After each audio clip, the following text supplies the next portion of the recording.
Hello, everybody. Welcome to day 2 of HashiTalks Deploy. My name is Gerald. I'll be emceeing and moderating throughout today, specifically your MC for this morning. If you have any questions or concerns, be sure to add them to the chat. We'll do our best to answer all of your questions. Got a couple housekeeping things before we jump into our first talk. We want to go over our community guidelines. First of all, we want to be welcoming, inclusive, friendly, and patient. Make sure we're considerate of others, respectful, and professional. We thank you so much for joining us. And without further ado, let's jump into our first talk by Matt Butcher, launching the Fermion cloud with Nomad and WebAssembly.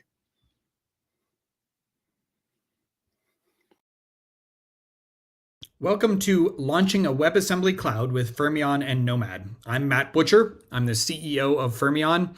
I've been around the container ecosystem for a long time. I'm one of the original creators of Helm and of a number of other kind of cloud native applications. I'm the co-creator of the Illustrated Children's Guide to Kubernetes.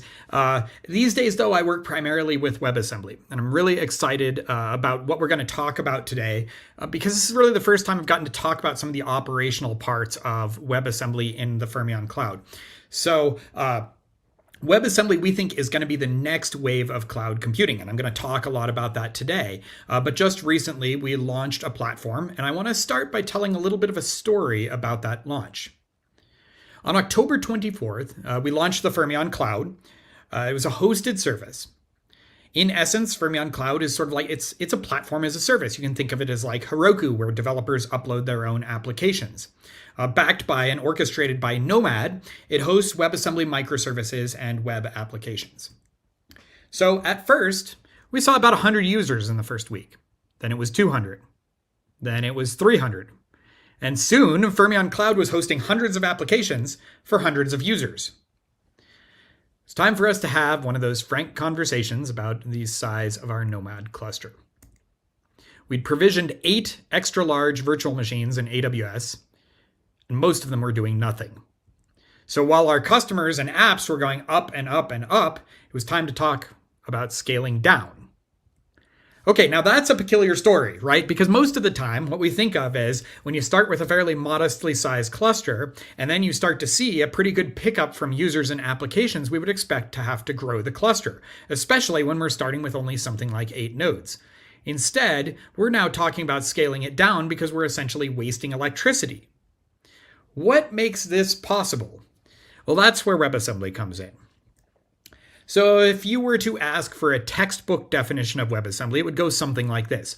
WebAssembly defines a portable, size and load time efficient format and an execution model specifically designed to serve as a compilation target for the web. That's the definition that Luke Wagner gave when he first wrote his first blog post about WebAssembly. But what that means is essentially this.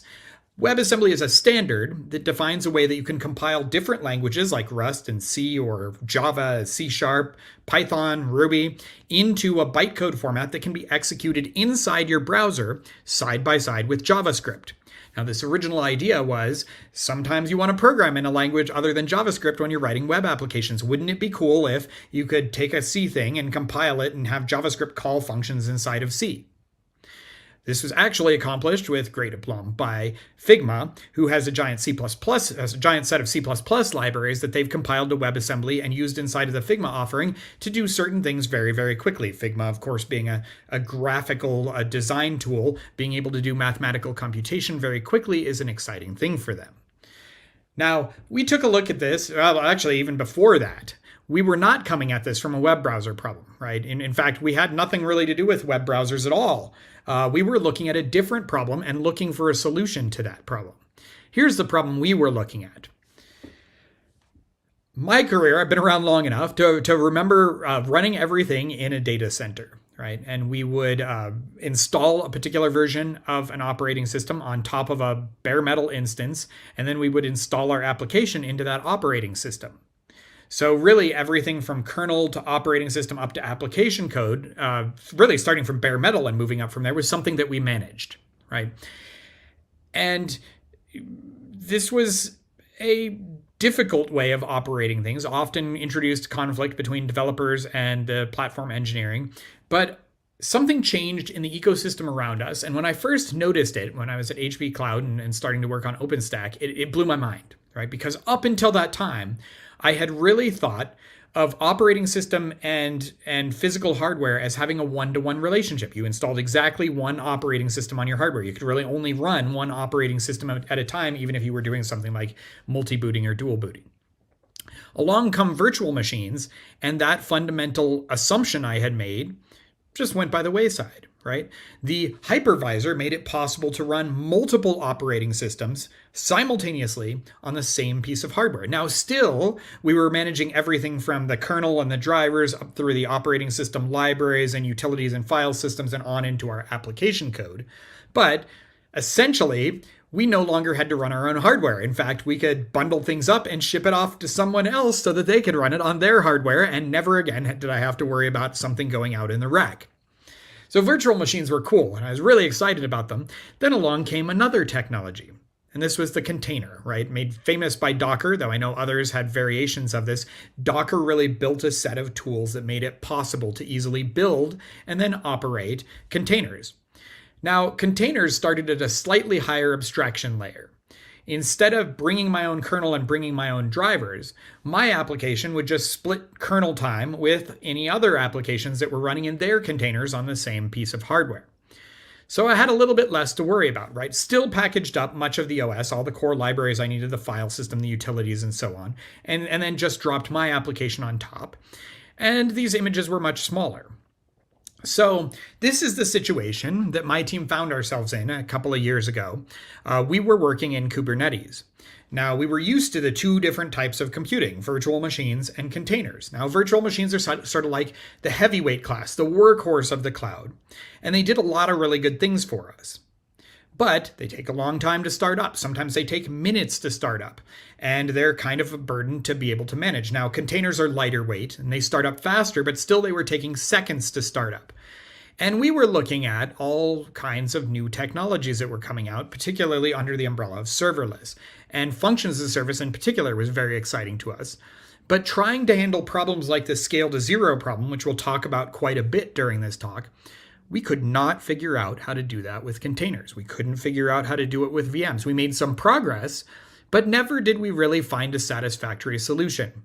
And this kind of sent us back to the drawing board to say, wait a minute, okay, so if virtual machines are the heavyweight class of computing, and containers starting up at around seconds are sort of like the middleweight class of cloud computing, what if there's a third class of cloud computing, like kind of lightweight kind of cloud computing that would be the engine that drove things like serverless functions? So we started looking around. Is there a thing that we can use that would run in the cloud and provide us a bunch of those kinds of security isolation benefits we get with containers and virtual machines, cross-language, cross-platform, cross-architecture support, and also really, really fast startup times? The technology we discovered that seemed to fit the bill was WebAssembly. So we started saying, all right, well, there's got to be a way to take WebAssembly out of the web browser and run it on the cloud. Turned out we were not the only people to think that way. The Bytecode Alliance had already been building a reference implementation of a WebAssembly runtime outside of the browser. It's called WASMtime, and it's the runtime that we've used really ever since our first experimentation.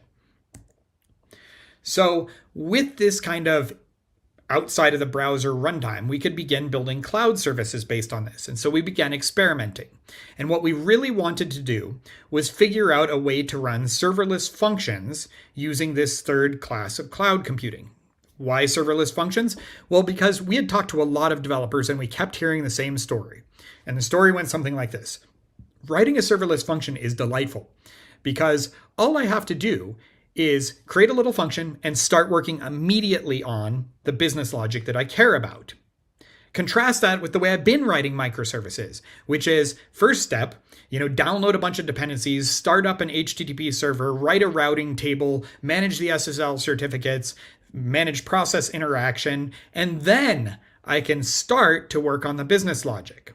So I have a huge pile of dependencies and I have a big giant piece of boilerplate code, and all of that has to be in place before I can begin writing my business logic. So developers were telling us they didn't like that model. They liked the serverless model where I could just dive right in and start writing the code that I cared about. But there were a couple things about serverless functions they didn't like. First one was vendor lock-in. They felt like, well, if I buy into Lambda, I'm really stuck on Lambda for all of eternity, right? The second one was the design decisions always seem to be dictated to them by the individual cloud providers. You could do X on Lambda, you could do Y on Azure Functions, and you were just waiting for them to provide and meet the feature set that you needed.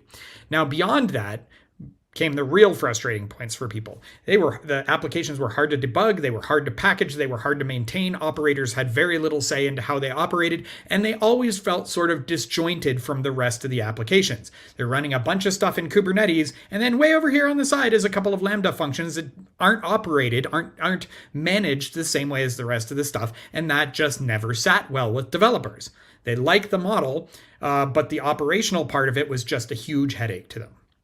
So what we heard from that is, if we can figure out how to solve that problem better, then we will make a lot of people happy. And WebAssembly seemed to give us the key ingredient to solving that problem better. So when we started Fermion about a year ago in November of 2021, we decided we really wanted to build three things in order. The first one was a developer-oriented tool that would allow developers to get started right away.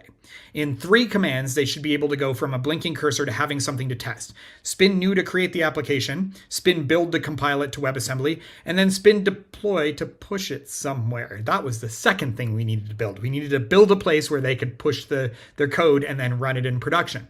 That was the first version of this was Fermion Platform. Now, Fermion Platform is an open source, self-hosted platform that can execute WebAssembly modules, particularly for HTTP. We have other cases too, like Redis listeners, but HTTP was really our core case for microservices and web applications. Now, we built Fermion Platform for a couple of reasons. The first one is we wanted to make sure that there was an open source reference for how we saw these things running in the cloud. Second one, which was honestly really more important for us, is that we wanted to be able to run our own applications on a service, and Fermion Platform was our first cut at this. So Fermion.com runs on a version of the Fermion Platform. The Finicky Whiskers game, which we'll see in just a moment, runs on a version of the Fermion Platform. And really all the Fermion Platform is, at the end of the day, is a Terraform installer that you can point at your cloud provider or tendency of choice, Bare Metal or DigitalOcean or whatever you want, right?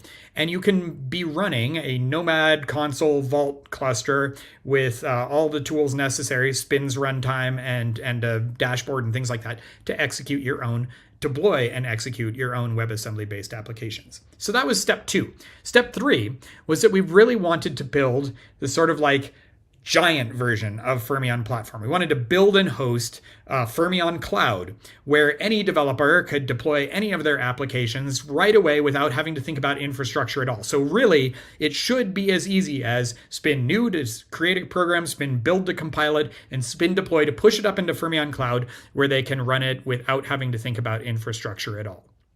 A lot of what we're going to talk about in just a moment will be Fermion Cloud and how we built it and the cool things that are coming out of it as we've started to see how it works. But before we get there, I wanted to give you a quick demonstration of how fast WebAssembly is. So this is a game called Finicky Whiskers. It's a little cat game. You can go play it at finickyWhiskers.com. And the idea is that this cat, Slats, keeps changing her mind about what she wants to eat. She's based on one of our colleagues' cats. So one moment she wants beef and you're clicking beef as fast as you can to feed her. And the next moment she wants vegetables and you're clicking vegetables as fast as you can to feed her. Now, every time you click a button, you are sending a request to Fermion that is starting a WebAssembly module, running it to completion, and coming back. And as you go, the faster you play the game, the more WebAssembly applications you're spinning up, running to completion, and shutting down on the other side. So when we get a score of around 117, we're actually invoking grand total somewhere around 300 individual instances of a WebAssembly application. Now, what should strike you about that is, wow, I can't even imagine starting up a couple of Docker containers and running them to completion in the 30-second window you play the game, and yet we can start, run to completion, and stop 300 of these when they're written in WebAssembly. So the Finicky Whiskers game is built with 9 different WebAssembly microservices, each one handling a different feature of that game. Some of them are attached to the buttons, some are attached to the timers, but they're all written in using this function serverless function model.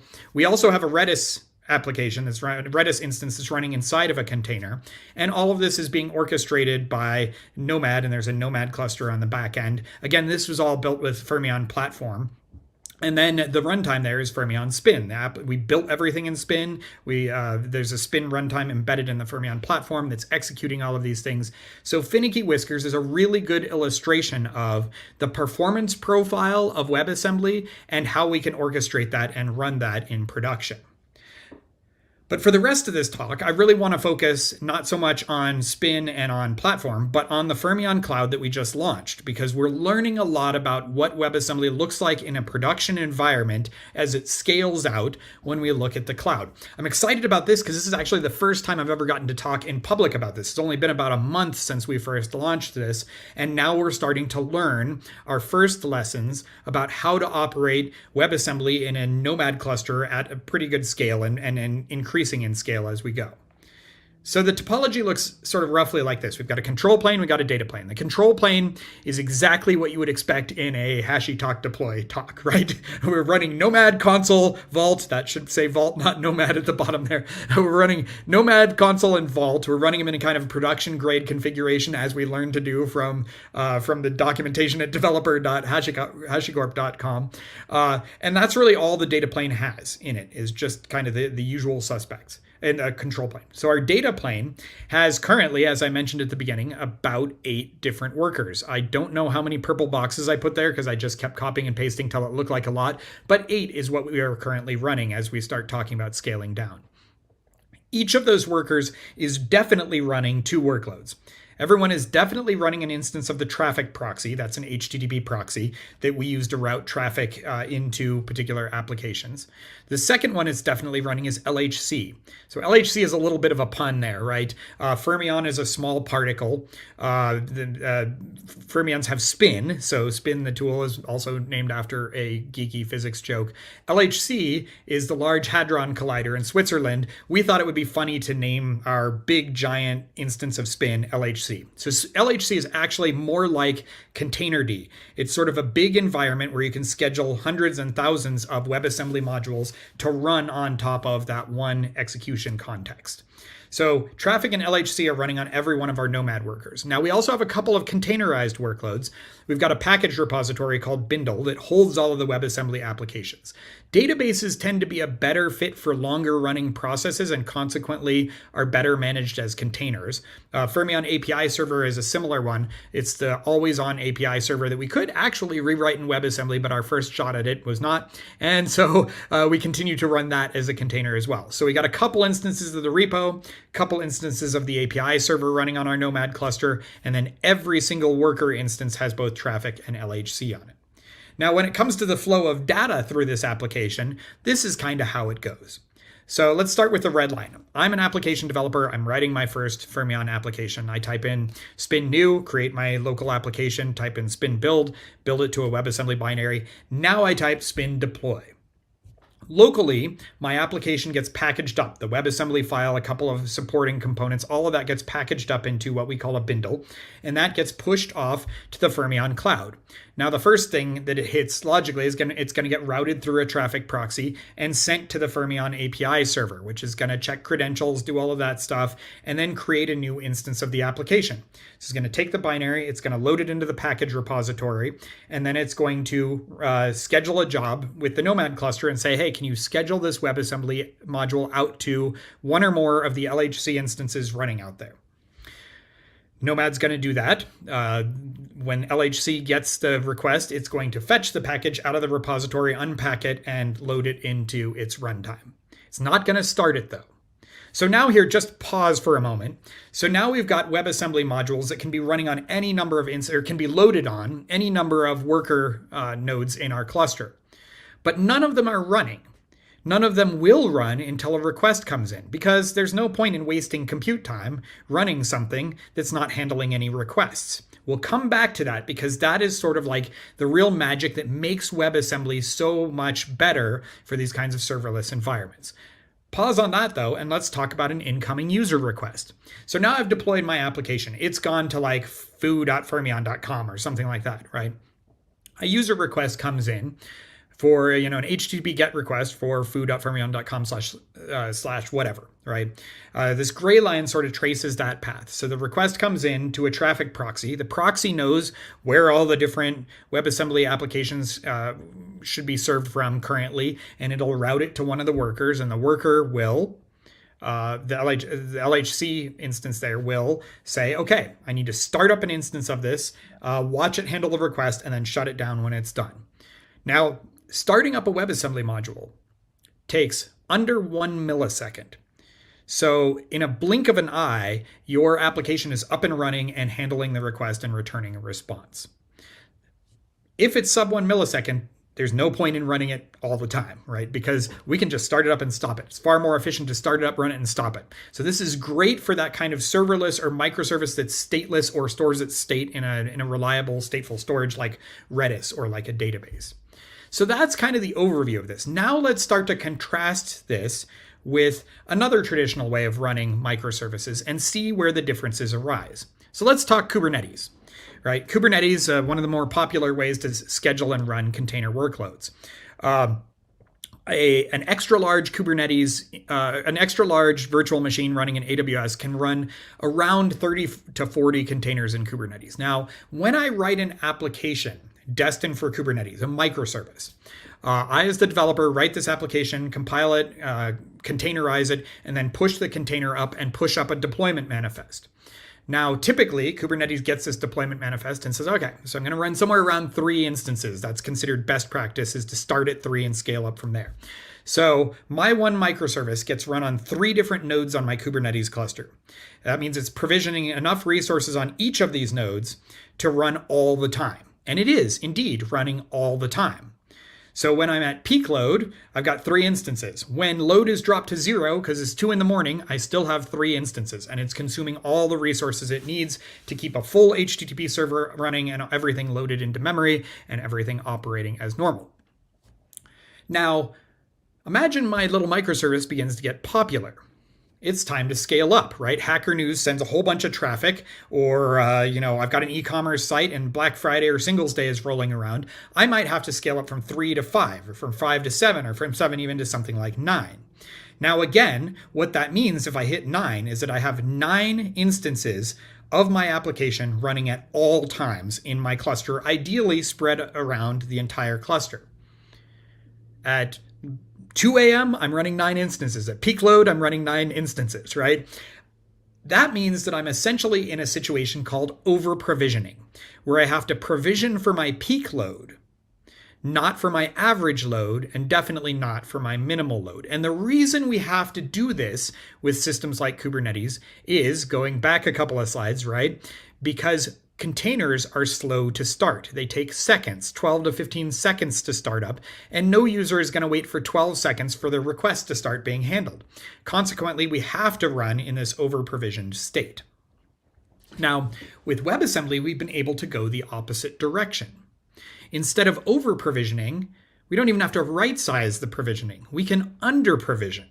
And what I mean by that is we can actually install apps very aggressively because we know that when they can start up and shut down in this like millisecond window, then I can start, run, and stop one application and start, stop, run another application. There's no point in leaving anything running all the time. And consequently, we know that it is not the case that all of these applications are going to be running at the same time. So we can actually resource for only a percentage of the applications that are actually installed on the cluster. And then we can scale up those and down those individual ones without necessarily having to scale up and down our cluster and without having to worry that everybody's going to be executing everything all of the time, which essentially is a core concern that Kubernetes has to address. In fact, what we've seen in practice is that probably less than 1% of the applications are running concurrently. Right. So what we're learning and why we're talking about scaling back is that resource utilization is actually much lower than we had anticipated. The concurrency thing is actually playing to our benefit. Now, this graph here gives you an idea of that, right? We know that currently we're running somewhere in the neighborhood of, say, around 100 applications per instance. And I'm not totally sure what the exact number is. We know from our testing that we can easily run 900 applications per extra large virtual machine. We suspect that it's actually much, much higher than that, but we're taking our baby steps toward that. So if our cluster size is 5, right, we have 5 worker nodes, then we know we can run 5 times 900 applications. If the cluster size is 8, we can, 8 times 9, okay? So you get the idea. Now here's what it actually looks like CPU utilization wise on a particular Nomad worker. So you can see when we were in our pre-launch moment, just before October 24th, we were doing a little bit of load testing. You can see a couple of peaks here and there as we did those tests. Then we went live on October 24th. Here and there, we saw a couple of customers running load tests, which kind of shot CPU usage up. But most of the time, the CPU usage is sitting very, very, very low. Now, here's the thing. If you take a look at the scale on the left-hand side, the highest peak on there is 3.2% of the CPU. The highest line on here is 4% of the CPU. Our CPUs are basically sitting idle even though we have 100 applications on there and they're getting executed. That's about the time we realized that this provisioning strategy for under-provisioning WebAssembly modules is actually pretty legit. We actually think it's working even better. So if our CPU utilization is sitting under 1% on average, and our memory usage sits at about a constant plateau of right in the area of 8 to 9 gig, usually right around 8, we don't see a lot of spikes on memory. We preload a lot of stuff at the beginning, and then it stays at a pretty constant 8 gig. So if that's the case, right, then we don't need 8 extra large virtual machines. So we have begun talking about, well, maybe it's time to start scaling down and saving on the electricity bill a little bit. That's why it's been so exciting as we've begun this process of running things inside of Fermion Cloud. WebAssembly and Nomad have just proven to be a great combination. And as I've said before, we're using Nomad to be able to schedule Docker containers for things like the Bindle repository or in the Finicky Whiskers game for the Redis instance. And yet we've also been able to write a fairly small driver and execute WebAssembly tasks side by side with these containerized tasks in a Nomad cluster. So very excited to get to share this. There's a sense in which when you put together a presentation like this and submit it in your call for papers early, you're never sure whether things are going to come out. And I didn't know whether by this point I'd be saying, we scaled from 8 to 12 or 8 to 16 or whatever.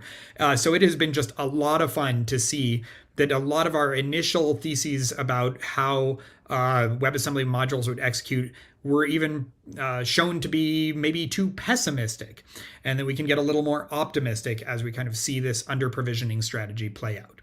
So if you want to get started with Fermion Cloud or with Fermion Platform, you can head to fermion.com/cloud, walk through the quick start guide there and have something up and running in 2 minutes or less. If you want to play our cat game, that's finickyWhiskers.com. You too can experience the speed of WebAssembly modules as you try and feed slats to cats and generate some load on our servers. If you really want to go straight to the code though, github.com/Fermion is a great place to go, /Fermion/platform, or sorry, github.com/Fermion/installer will take you straight to that installer so that you can install it on the cloud provider or bare metal option of your choice and try it out for yourself. With that, thank you very much. I'm happy to answer any questions.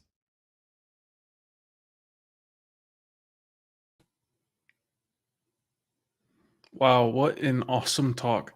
I really enjoyed it, and I look forward to messing around with Fermion here in the near future. Our next speaker is Eric Evans, who will be giving the talk Salsa and Guac, a tasty combination for supply chain security featuring Waypoint.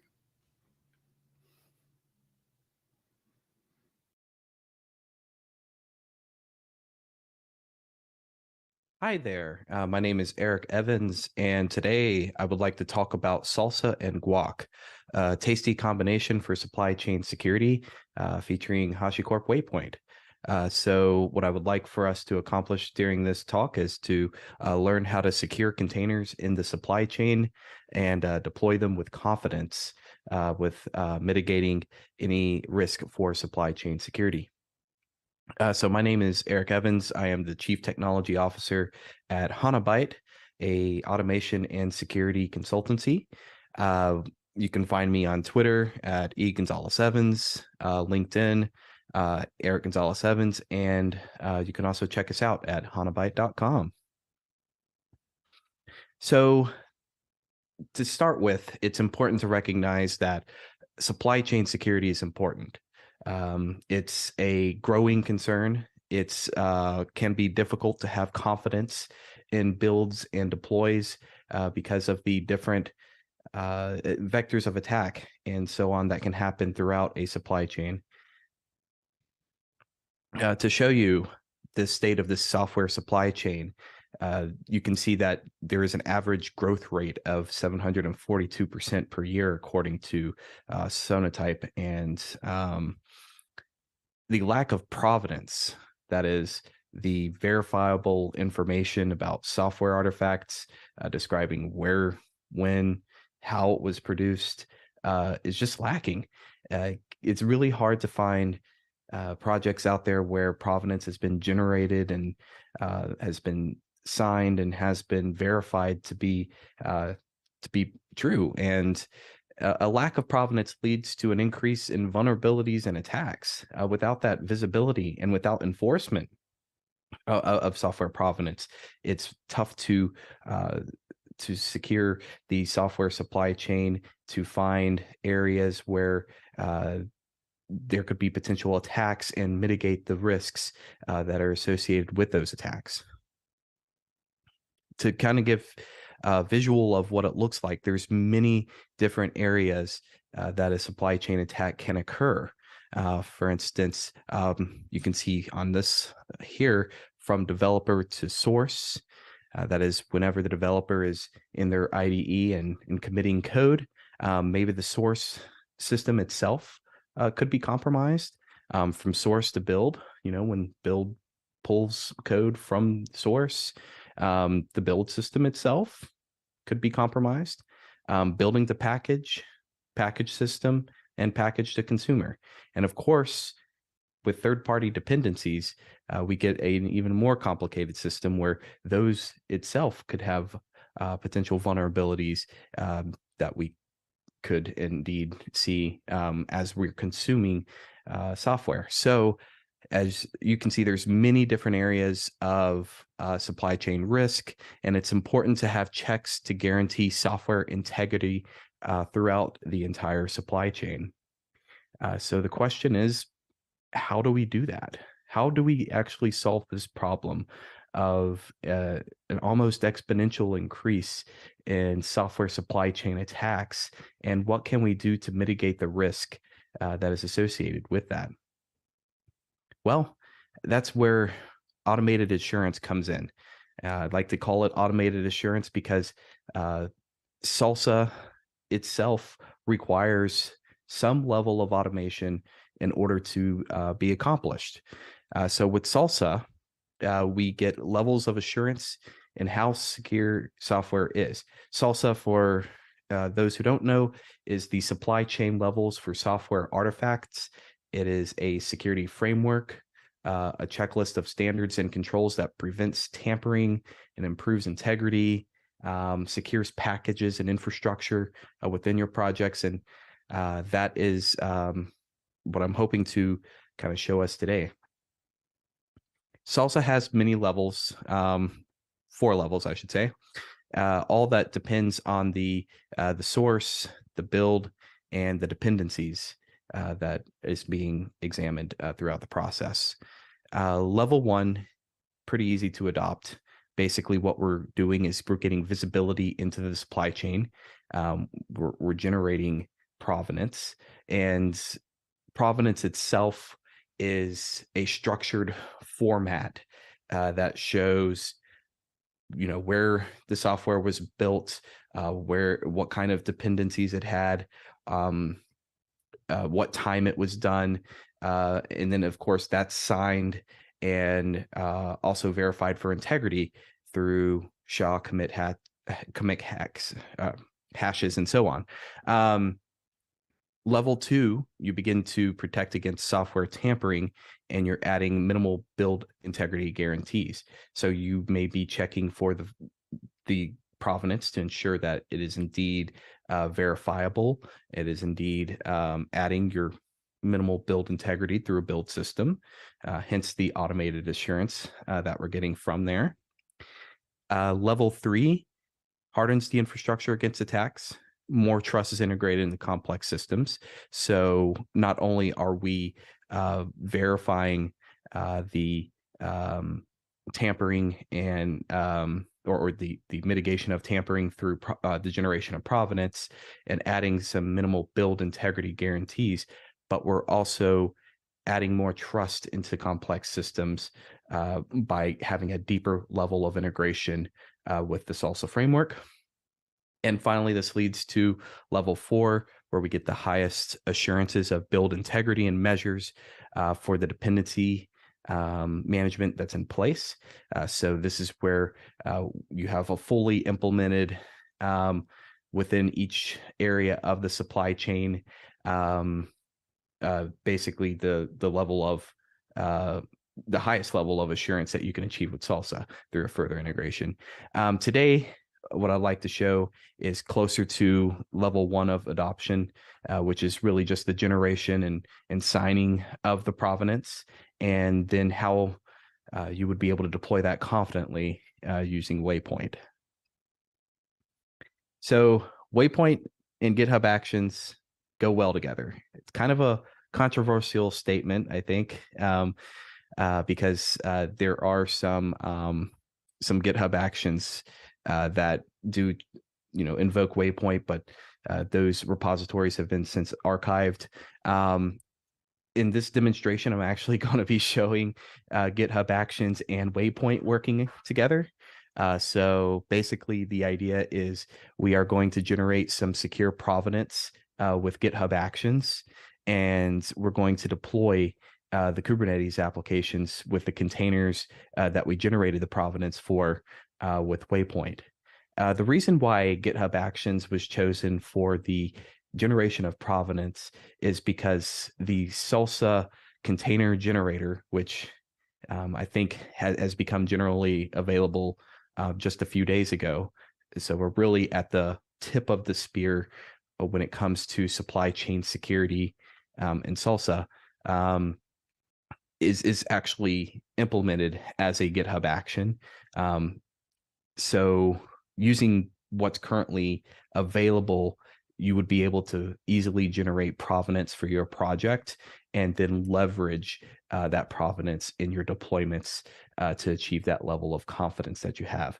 So achieving, working your way up the levels of SALSA, this is a really good first step in getting your supply chain secure. So without further ado, I think I would like to show a demo of securing our supply chain integrity. So the repository that I'm using today is this SALSA and Guac repository. And in here, it's a pretty simple static Docker file that uses an Nginx web server. Basically, we're just copying files into the web server and a nginx.conf to give some configuration there. This is based heavily on the Waypoint static example for Kubernetes, if you're familiar with the Waypoint examples repository. And inside of this repository, of course, we have the GitHub Actions that's going to build the Docker container itself and then generate the provenance that we need within here as well. So the reason why we're building with the GitHub Actions as well is that we have to extract the metadata from the containers that are being built.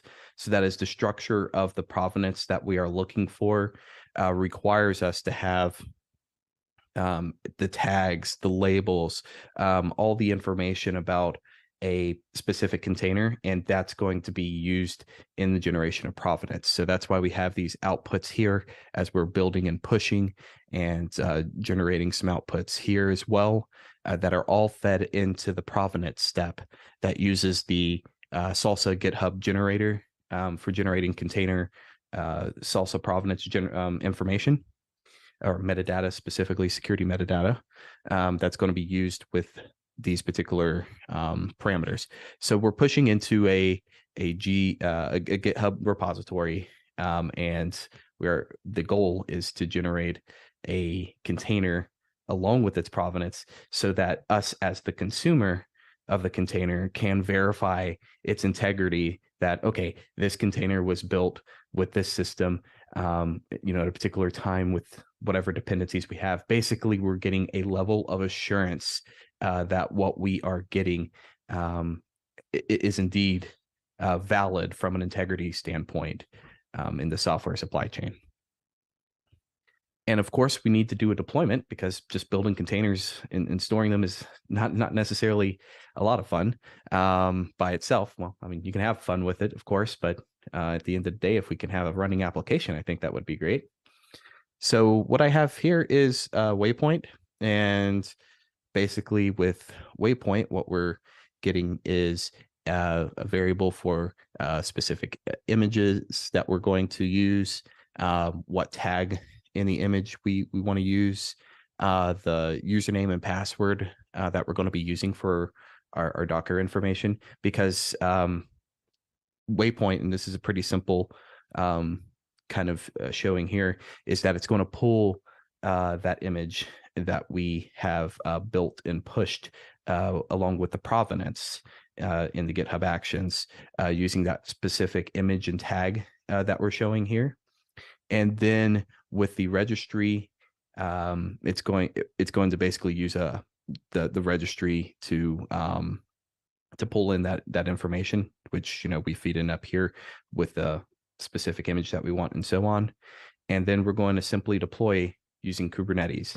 So that's a powerful feature of Waypoint, is that within this we're deploying to Kubernetes, but we don't have any Kubernetes manifests within this repository that you would typically need in order to create a deployment within Kubernetes.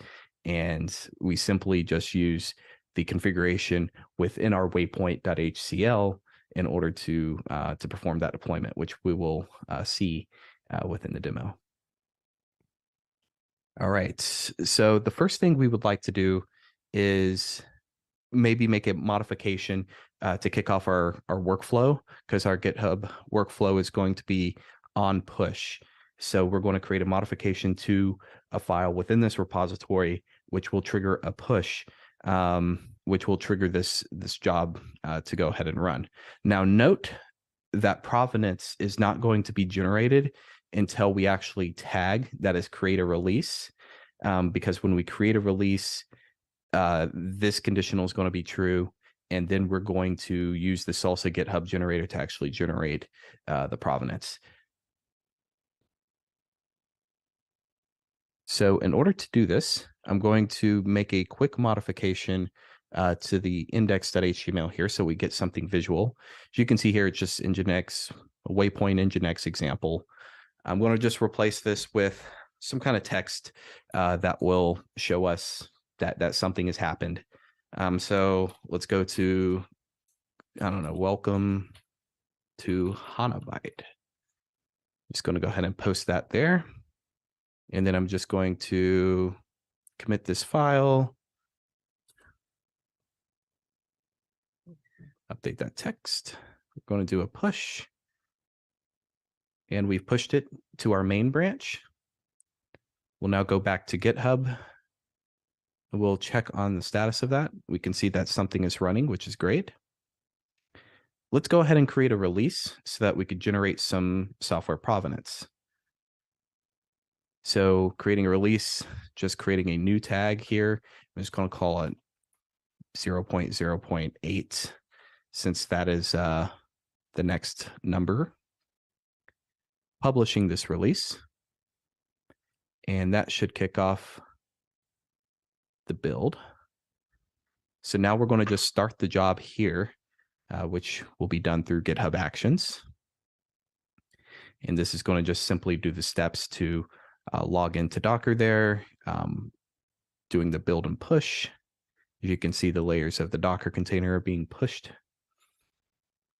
And image is being exported there. And we're getting the information that's going to be used for generating some provenance. The next steps are actually from the Salsa GitHub generator project on GitHub. I highly recommend checking it out. It's a pretty interesting project. And what it's going to do is build this workflow and begin the generation of provenance.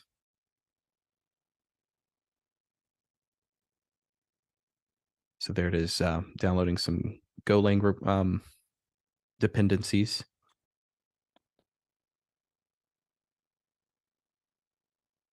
And now that it's finished with the detect env step within the workflow, it's now at the generator step.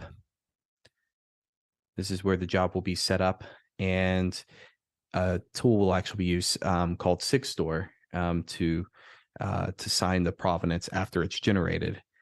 So it's important to sign your provenance after it's generated in order to pretty much authenticate that you are indeed who you're saying whenever you're kind of attesting to the provenance that's being generated. So as you can see, it's signed with a public certificate in order to verify that integrity. All right, and we see it's been completed. We have the provenance generated. Now, if we go back into the repository, we had 0.0.8, which has been created as a release. And if we look at the container here, we see that there is a SHA up here. That is pretty much the digest of the container. And we see the container has been published, which is great. And if we look at the SHA here, this is the software attestation. And so this could be downloaded for verification as well, that basically this has the attestation data that you would need in order to verify the integrity of this container. And as you can see, it matches the SHA that we copied before. So that's a simple way of generating provenance using Salsa with the GitHub Actions. Now to deploy this, we're going to go into the command line here, back into the project, and we're going to be in the same root repository as the waypoint.hcl here. And so since everything is pre-configured here, we have some defaults. I'm going to go ahead and run Waypoint up.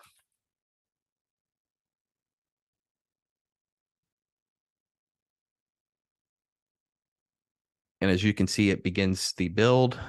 It begins injecting the entry point. And then it begins the deployment process. All within a pretty easy to read and use syntax. And there's the deployment URL. So I'm going to use this one since I'm not currently connected to the private network this has been deployed to. And there we go. Welcome to Hanabyte. That's what we typed in. So if we look at Waypoint itself, we go into the special website that I've created for this project. We can see the deployment information here, commit in all of this, and we have the build logs and so on from, the deployment logs from this. The build logs, of course, are here so that we can find them just as easy. And of course, we get the information on the URL that we can use in order to visit this site. So that's how you can easily deploy with confidence using Salsa and Waypoint. Now I'm going to go back to the presentation so I can show you a very nice pairing to Salsa, which is Guac.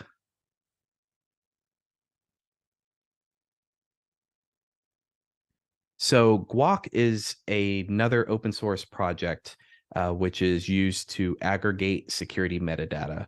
So it's one thing to have metadata and have a way to verify that the supply chain is secure and you can attest to what's going on within it. But it's also important to be able to query this data so that we can get some actionable items. That is, if I was an auditor and I want to verify some data or maybe see some relationships within the data, maybe I'm a developer and I would like to know where my containers are coming from. Basically, we would have a knowledge graph that can answer security and supply chain questions using Guac. So that's a quick explanation of what Guac is. If you see here, there's a little more detail on what this is. So basically, Guac will ingest security metadata, and it's not just limited to the provenance that we've generated through Salsa, but it can also ingest software bill of materials, also known as SBOMs, OSV files, VEX files, internal certifications, and items from security vendors that will also give information about vulnerabilities and so on. All of this can be ingested, and then information is extracted, relationships are extracted to a graph database that will show us the relationships between artifacts and identifiers, attestations, identities, relationships, and so on. And then us as the CISO or as someone who wants to perform some inventory or perhaps some policy or maybe a CMDB is going to be querying this data in order to get some additional information about the metadata that we've created. So showing a demo of what that would look like, we'll go into our handy command line here, and we'll go ahead and start with a Docker command here that will run our Neo4j database that needs to be created. And there it is started. The next part here, we're going to do a make build, which builds our project. And then we're going to go ahead and load some data into our Neo4j database. And while that's loading, we'll take a look at the data that it's actually loading. So we will look at what provenance actually looks like. So this is Salsa generated provenance in this case, and this is for Kubernetes itself. As you can see, we have a subject, we have a predicate, and it shows, you know, the predicate type, which in this case is Salsa, and this is all an in toto structure pretty much. So the subject shows the different, like basically the name, like where this was downloaded from, or where it originates, I should say. The different SHA digests of the information that we're getting. And predicate shows us all of the information that I was referring to before about the build that we can generate through the pipeline. So as we can see here, there's a builder ID. It shows what the build type was. So in this case, it was built via cloud build, the invocation, the different entry points that it has, the different parameters that's within the build as well. which is interesting. And we have metadata such as like when this was actually built, when the build started, when it finished. Is this reproducible? And the materials that were used within this as well, which in this case it just shows the Git repository and the SHA that was used for it. We're going to check on the loading of this data. Looks like it's still loading a little bit. So as you can see, the data that is generated by Salsa can be used to basically, in theory, reproduce a build and make it completely verifiable by someone who is consuming the product by creating the same parameters, the same dependencies, the same repository with the same hash. You should be able to generate the exact same artifact. And as you traverse the layers of Salsa, you would be able to do this with relative ease. It does take a little bit to get to those additional layers of Salsa, but it will nonetheless be a good way to actually generate that software security. So without further ado, the Neo4j database has been loaded. I'm going to go ahead and start in our browser. And I've already connected as the user earlier to save a little bit of time here. But let's take a look at how we can actually query the data through Neo4j here. So I'm going to do a simple match query on the data that we've loaded. So match return limit here. And as you can see the different dependencies that we have here. Basically, we see that this particular image depends on, and then we can see the different images that we have here as well that shows the different dependencies. So this particular one has dependencies on this bash runtime, on Alpine, APK tools, BusyBox. And then you can start digging into it. It's like, why does this have a BusyBox dependency? Why are we, using these types of things within our software supply chain? And you'd be able to actually create some further, more complex queries as well to get the additional metadata. For instance, here, this is also in Kubernetes, but it shows different depends-ons, and it shows multiple layers of it as well in order to examine the Salsa data. So in theory, what could be done is we can take the attestation that we generated within the demo today and actually be able to query that data through downloading that file and so on. You would have to enhance your pipeline a little bit more in order to store the metadata somewhere and then be able to download that and examine it within the Neo4j database. This kind of shows you the building blocks for that. And if the demo was longer enough, I'd be able to show you how to actually ingest that data as well. All right, well, that's it for today. So just to recap, we've did Salsa generation of provenance. We were able to deploy to Kubernetes of the container that we built through HashiCorp Waypoint. And then we were able to query the security metadata that we created and was able to deploy with confidence using Salsa and Waypoint together and be able to then examine even further with Guac. Great pairing for Salsa. Thank you very much.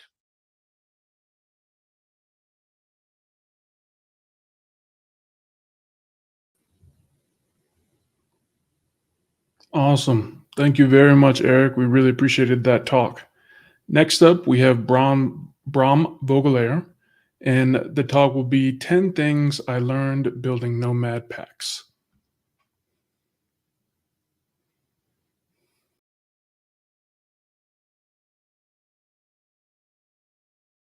Good day, good morning, good afternoon, wherever you are. My name is Bram Vogelaar, and in the next 25 to 30 minutes, I'll be showing you some of the things I've learned while building Nomad Packs.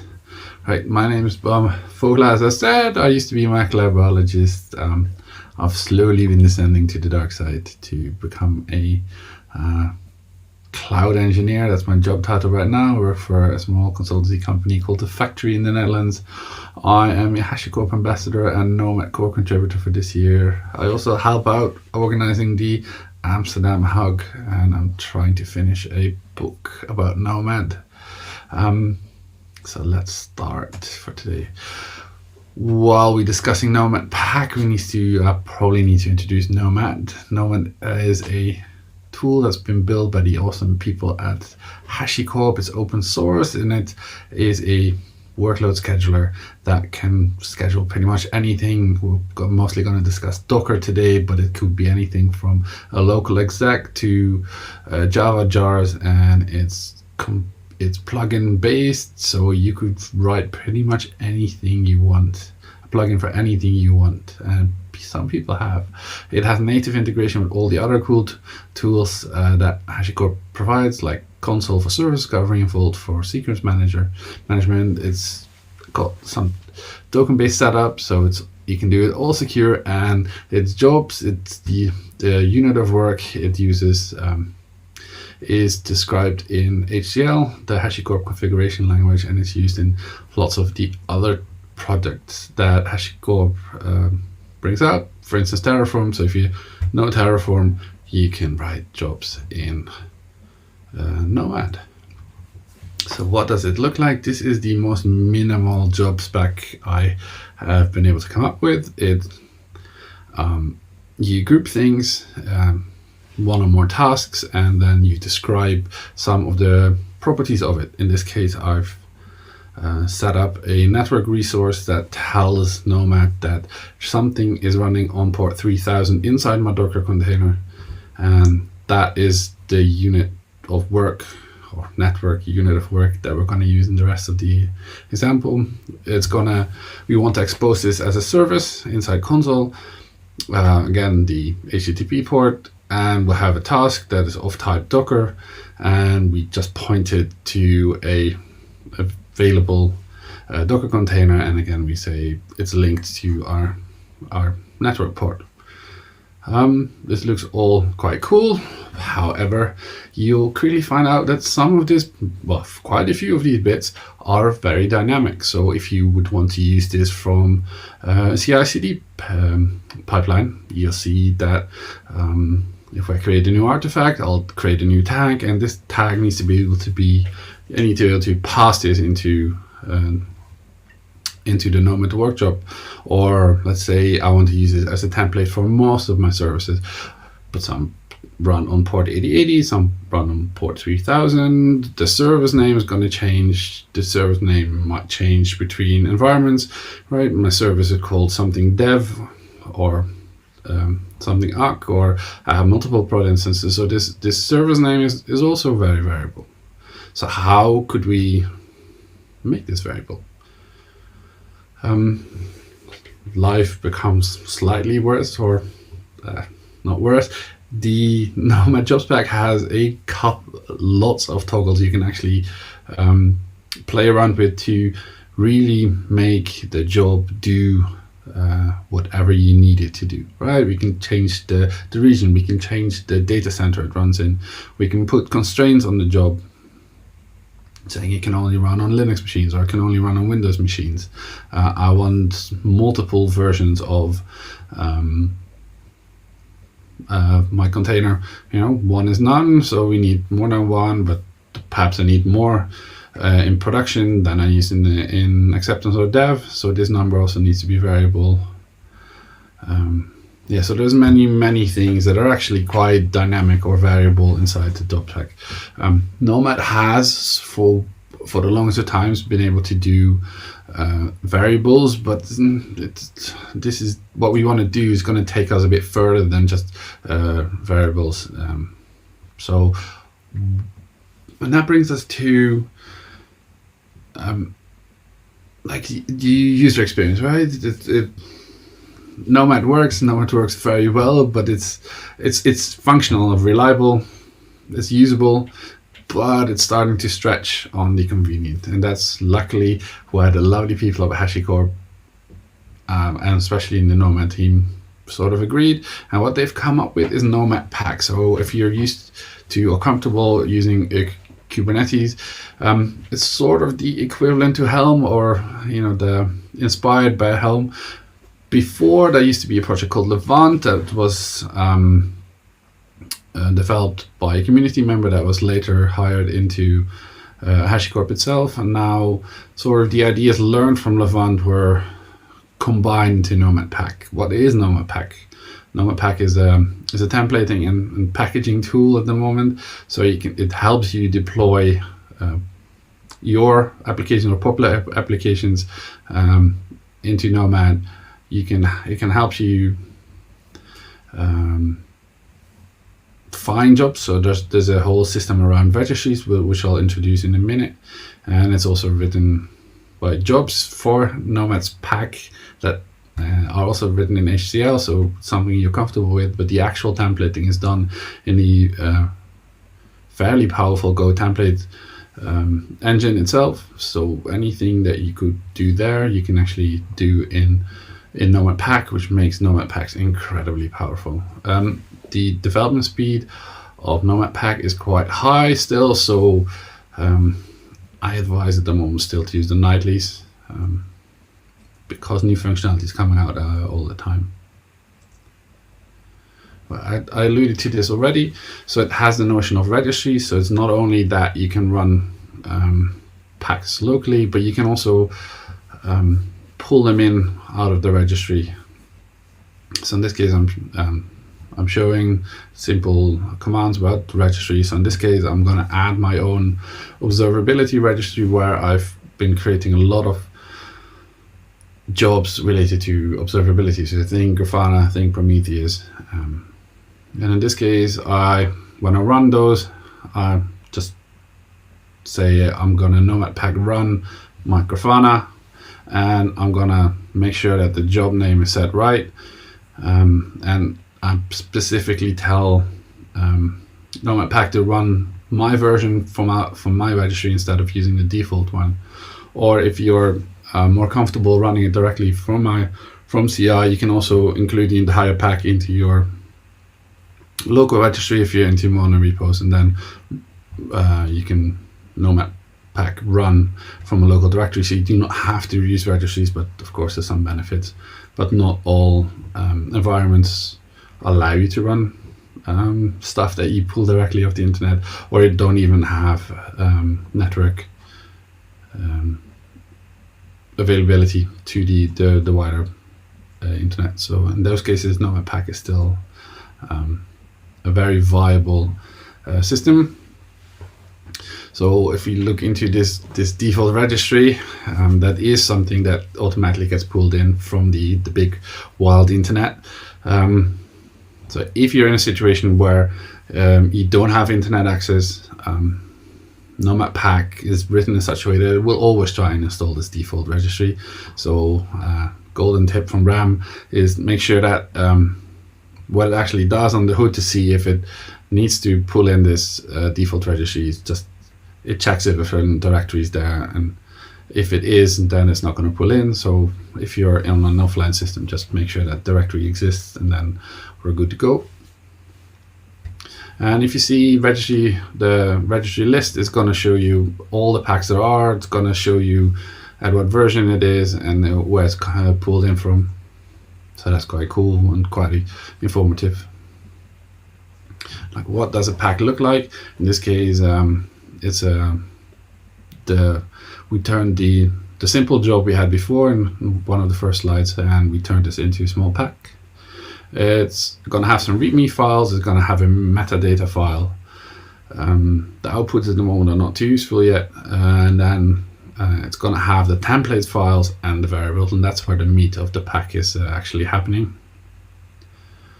Like, if we look into this metadata file, it has two main sections. It'll have a third, but that's something we'll come back to. It's going to have an app section. I've seen people either use it as the describe the upstream package you're trying to create a job for, or it's describing the author of the pack. So your mileage may vary if you look this up, but the most important one is the pack section. You need to have a decent name, and make sure that the URL actually points to the correct place in the registry minus your the word packs. And then you can do nice versioning. Although Nomad Pack doesn't have an option yet to bump this version for you, so you'll have to write some tooling around it. If you look at the variables, it's actually, as I said, if you understand Terraform and its variable files, then you actually can write this variable files for Nomad Pack. In this case, I'm showing two variables. One is to set the data centers I want to deploy in. Default to Nomad is DC1, or the list of a list with one element DC1, and another variable you're going to set a lot is resources, whereas on my local lab machine I don't need too much CPU and memory allocation. If you run it in production, you might want to set this a bit more. How will I use this in my templates? In the templates folder, you'll see something called grafana.nomad.template or pack.nomad.template, and this is the meat of your pack. And in this case, I've zoomed in on two sections. One where I set the data centers and I turn it into a nicely string list. So the Go templating engine allows us to do some programmatically beautification of these things, so you don't have to do some bash stuff or make sure that your users write in the right format. The Go templating engine can do it, and in this case the resources are fairly easily set. It can take the list and then you pull the elements out of it. So if you cycle back to what I said, if we want to make a lot of this stuff variable for CI/CD. So in this case, if we want to then deploy these packs, after you create a new artifact, here I'll show a Nomad Pack plan. So Nomad Pack can actually go to Nomad and get you the plan output. It's going to parse or render the file based on the variables you give it. In this case, I'm going to have a new artifact with a new tag or a new version. And what it's actually going to show me in this case, apparently also the vars file has changed, and it's gonna bump the count from 2 to 3 because apparently, or in this case, we're gonna see more traffic. So actually, what I'm showing you as well is that you can also pass in a whole file, or you can just pass in an individual variable. Whereas the version variable, which is passed in as is, as a key value pair instead of a file. And then it's a simple way to just Nomad Pack run with the same variables. Of course, you want the paranoid version of this, because the system could have changed technically between your plan and your apply, or if you have a manual gate in between, right? We need an approval to be able to deploy my new stuff. Then your system could be wildly different. So in this case, what you can actually do is you can render out the entire output. So in this case, Nomad Pack render with my variables, and then in the output you showed a certain directory where it needs to go, and in that directory a Nomad file is going to show up. And that's the file that you could cache, or that you could use as a pass along as an artifact into your next CI/CD step. And then you drop out of Nomad Pack, you run Nomad directly against the rendered file. The lovely people at HashiCorp also made a nice GitHub action to be able to do all of this.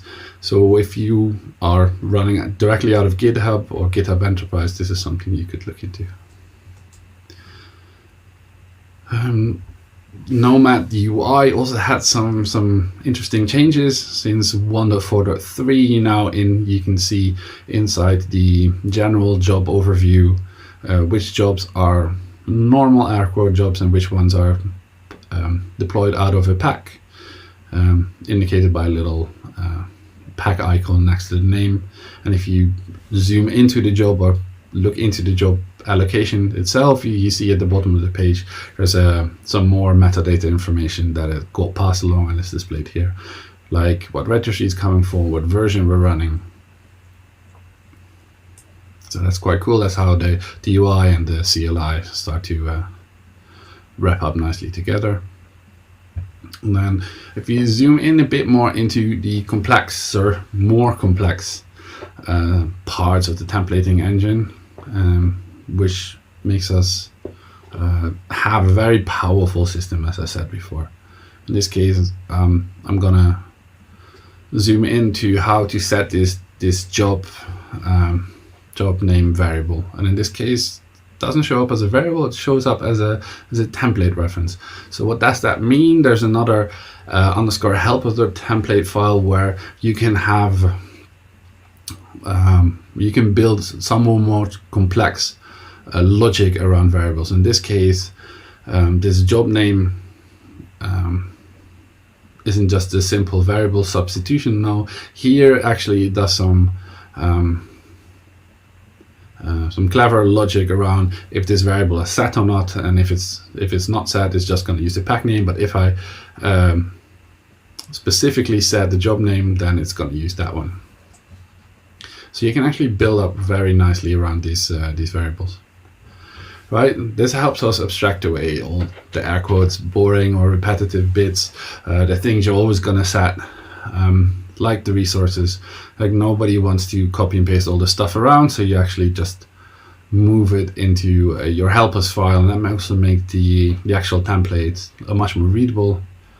So in this case, I'm moving out the resource bit that we set before, and we move it into the helpers file. And then we're just substituting it with template resources in my my template file. Right, I can hear you say like my helpers file is going to be huge, and that so we just moved the readability problem to another file, and I agree. But luckily, the lovely people at HashiCorp have thought about this problem. So any file that has the format _name.tpl in this templates directory is going to be picked up during rendering. So in my case, what I do, I've actually create for every resource that I want to pull out, I have a template file with this very specific template section in there. So I'll have more files, but they're generally very small, and therefore they're readable, and they only address one part of the template. And still, it's the substitution in my Nomad template is going to stay the same. It's just going to be read from a different file. Right, I can hear you say, all right, we're just copying. Not only am I copying one file, now I'm copying a lot of files. And Nomad Pack can help you there as well. So if you remember the metadata file we've discussed before, and I mentioned there would be a third section now, and this is where I'm introducing the third section. We can actually declare dependencies. In this case, my helpers pack. And so what I've done is I've moved all my helpers, the individual files, into this helpers pack. Naming things is hard. And then I declare a dependency on this helpers pack, making it very easy to control these helpers in one place. For instance, if you're in a highly controlled organization, you can provide all these things for your users while having control and LCM centralized in one team. And in this case, what I need to do in my my Nomad template is just specify what pack it's coming in from, referencing by name, and then the resource template. Right? Is it perfect? Is Nomad Pack perfect yet? No. So it's missing some bits still, but that's understandable. It's a new tool, right? I come from doing a lot of Terraform, and the Terraform pre-commits tool is wonderful, so I'm missing that. So I would want to generate automatic README files. Perhaps I think I should be able to use Terraform docs to actually generate this for me, because it's basically the same format. I also want to perhaps do some formatting. I want to do some linting. Would be grand if Nomad Pack could do some validation for us already. Some of the errors thrown in rendering are not always too useful, and I would be able to do something like Terraform scan. Like, would it? That would actually be new functionality, right? Also for Nomad itself, but that would be very cool if you could loop it into something like Nomad Pack. At the moment, also, it doesn't have meta package support, but meta package support, I mean, have one pack deploy multiple packs at the same time, right? So I do a lot of monitoring in my observability stack. I want to, for instance, do an entire LGTM stack at the same time. So I want my logs, I want my metrics, I want my tracing, I want my dashboarding, all at the same time, and that's not possible. So you still have to write some old school bash around it, and this is an example of my entire monitoring stack. So yeah, it takes quite a few packages, and and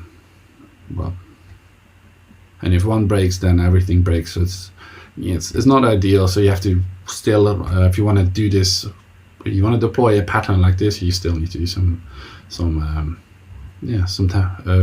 writing some code around it, right? So it also doesn't do dependency health checks, so also that you'll need to write around it. So in my case, the LGTM stack, there's a couple of tiers of things that need to be in place. For instance, if my Lokis or my log messaging, I need to have an S3 compatible something ready. So if I want to deploy this using MinIO, which is a tool that is S3 compatible, so you don't actually have to be in an AWS environment. Loki is quite finicky, so if the S3 bucket cannot be found, it's just gonna crap out. So we really need to make sure that MinIO is up. It does have an API, a health endpoint. So again, we need to write some bash around waiting for this service to come back up.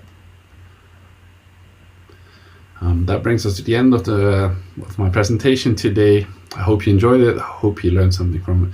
If you want to stay in contact, I'll be around in the chat channel for a while after this presentation. If you want to have a longer conversation, you can email me or rant at me on Twitter. And by the time this presentation comes out, the slide deck should be on SlideShare.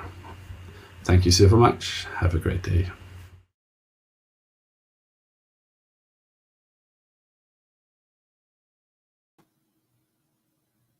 Thank you, Braun, for that great talk on Nomad Packs. Next up, we have Chris Nesbitt-Smith.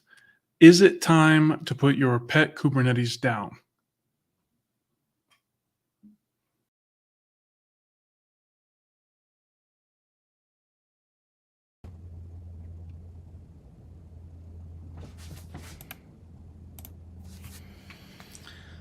Hi, well, thanks for joining me here today. It's a real privilege to be a part of this event. So, to kick things off, my name's Chris Nesbitt-Smith. I'm based in London and currently work with some well-known brands like LearnK8, Control Plane, eSynergy, and various bits of UK government. I'm also a tinkerer of a bunch of open source projects. I've been using and abusing Kubernetes in production since it was 0.4, so believe me when I say it's been a journey. I've definitely got the scars and war wounds to show for it. So we'll have some time and space for kind of questions, so please do leave comments. Great to hear where you're all joining from, so please kind of let me know in the comments or Q&A. So, the history of pets versus cattle terminology is muddy at best, but most link it to a presentation Bill Baker from Microsoft made in 2006 around the scaling the SQL server. Way back then, in the before times, we called ourselves sysadmins and we treated our servers like pets. For example, Bob the mail server, if Bob goes down, it's all hands to the pumps. The CEO can't get his email, and it's effectively the end of the world. We do some incantations, make some sacrifices at an altar, and resuscitate Bob, bringing him back from the dead. Crisis averted, cue the applause and accolades for our valiant sysadmins who stayed up late into the night. In the new world, however, servers are numbered or maybe given UIDs or GUIDs, like cattle in a herd. For example, Web 01 to Web 100, and when one server goes down, it's taken out the back, shot, and replaced on the line. But why am I telling you this rather morbid story? Well, Kubernetes deals with all these problems, right, and saves us from the tyranny.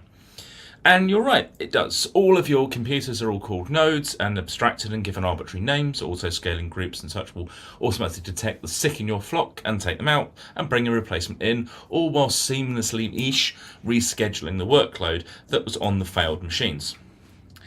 And Kubernetes takes this a step further. Your workload also has unique names. Like the physical servers, your workload failures can be detected and replaced almost seamlessly. So where's the pet, you might ask? Well, what's the first thing you do with a brand new Kubernetes cluster? I'll give you a hint, it's not deploying your application or anything that your business cares about. Something like that look familiar? Yes, we had to do a load of things just to make the cluster able to start running our workloads. And it's worth noting that with a trend towards more and more features being kind of out of tree, that is to say that they're optional add-ons and don't ship with the core Kubernetes. So examples of this are things like flex volumes and policy with kind of pod security policy kind of going away. And basically all of the kind of Kubernetes SIG projects that many find essential is only kind of exacerbating this issue. That might work for you when you've got, say, one single cluster, but what about when you've got dev, integration, staging, and QA that your app all needs to run on as well? Or worse, when you need separation between your teams or products. So maybe you've automated that with some Bash, Ansible, Terraform, whatever you like. Well, cool. Good on you. However, you will find that it won't really be very long before there's an updated version, perhaps patching a vulnerability that you care about, and you may be stuck trying to test every single application across your estate. So this is what we're calling day 2 operations in the new world. We used to call it BAU or business as usual, and it's in effect where reality kind of catches up with our idealistic good intentions. You'll quickly find that your clusters are running kind of various versions, and given the rate of change in the community, it's unrealistic to run latest everywhere. Certainly not confidently, without breaking production and disrupting your operational teams. Permutations, therefore, of seemingly common tool choices. So some teams might use Kong, others Nginx, others Apache, all for the exact right reasons, I'm sure. Those seemingly infinite possibilities across the estate will emerge. Sad times, right? Well, congratulations, you're now the proud owner of a pet shop. Or, if you manage to automate the creation, you can perhaps call it a pet factory. But it's still a headache. So how does this hurt? You might ask. Well, maybe you like pets. Well, presuming, of course, you're in cloud, your world could be roughly summarized into a few tiers. So you've got applications. Well, these are things that your boardroom know about and can probably name. So think your public website, shopping cart system, customer service app, online chat interface, email system, etc. Well, these are implicitly providing some value in of themselves to your end customers. And then you've got infrastructure. Well, with cloud, this is all commodity, thankfully. The days where anyone in your business was caring about the challenges of physically racking up hardware, not overloading the weight in the cabinet, and taking pride in how well they've routed the cabling have hopefully all passed. And you're consuming infrastructure. Hopefully, maybe you've codified this, but even if you're into ClickOps, making sure that it's running is no longer your problem. No one in your business should hopefully be concerned with hardware failures and patching routers every time there's a critical vulnerability, testing the UPS, the generators, and upgrading the HVAC when you add more servers. Yawnarama, as my 16-year-old would say, and then curse me for repeating. Well, your interactions with any of this ultimately becomes a few clicks or lines of code, and some infra is available to you with an SLA attached to it. If only the story ended there, though. But sandwiched between those is a grey area of all the operational enablers. So this is where your DevOps or SRE team live. So think log aggregation, certificate issuers, security policies, monitoring, service mesh, and many others. These are the things you do because of all the sorts of reasons, ranging from risk mitigation to emotion and technically unqualified opinion, or just without foresight of what was round the corner in 6 months. And let's just make the leap and assume for a minute that you are more technically competent than your Goliath multi-billion-dollar cloud vendor. Well, you've completely negated many of the benefits of going to cloud in the first place by ripping up the shared responsibility model. All of this, which is fascinating, technically fascinating for people like me to stand and stroke my beard at, is delivering absolutely zero business value, unless, of course, your business is building or training on those products. And who'd be mad enough to get into that business? And that's not all. Well, recruitment. So you might think that you want a DevOps, right? Well, no, wait, DevOps with Kubernetes experience. Maybe a CKA? Oh yeah, well, it's on AWS and we use Linkerd and in some places Istio. No, not the current version or even the same version everywhere. A mix of pod security policy, Caverno, OPA for policy, some Terraform, Helm, Jenkins, GitHub Actions, soup all going on in a mono repo, apart from all the stuff that isn't. Well, we're well and truly back in the remit of we're outside of the remit, rather, of commodity skills and back to hunting unicorns. Sure, you'll find some candidates that you'll hire. Well, now you've got one hell of an onboarding issue before they can do anything useful and help your business move forwards faster than it did without them. And if you hired smart people, they'll come with experience and their own opinions of what worked for them before. So your landscape gets bigger and bigger and more complex and diverse. I did some Googling. So this is what the CNCF landscape looked back way back in 2017, heady days, right? With choices, right? Choices as far as the eye can see. Have you seen it recently, though? I mean, this has got a bit out of hand. I'd say someone ought to have a word, but I suspect that'd just make things worse by adding just yet another thing. And don't get me started on operators. I mean, nice idea, but they betray the ideals of immutability with crazy levels of abstraction and if you've seen the ideas around like mutating admission controllers too. And if you're really mad, you can nest these things with operators that create CRDs for other operators that are all mutated. I mean, heaven forbid someone bumps the version of anything.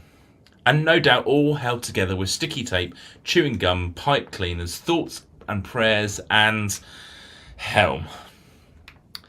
A string-based templating engine where any community module has to eventually expose every parameter in the object file abstracted by a glorified string replace.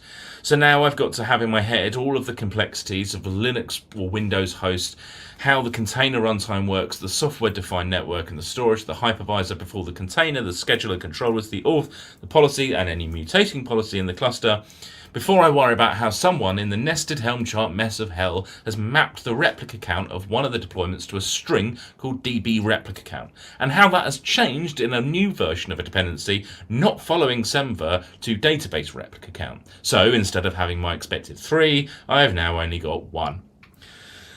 When I could have just written a YAML patch for the replica count in a deployment object of the database resource using a stable API version with schema validation for free.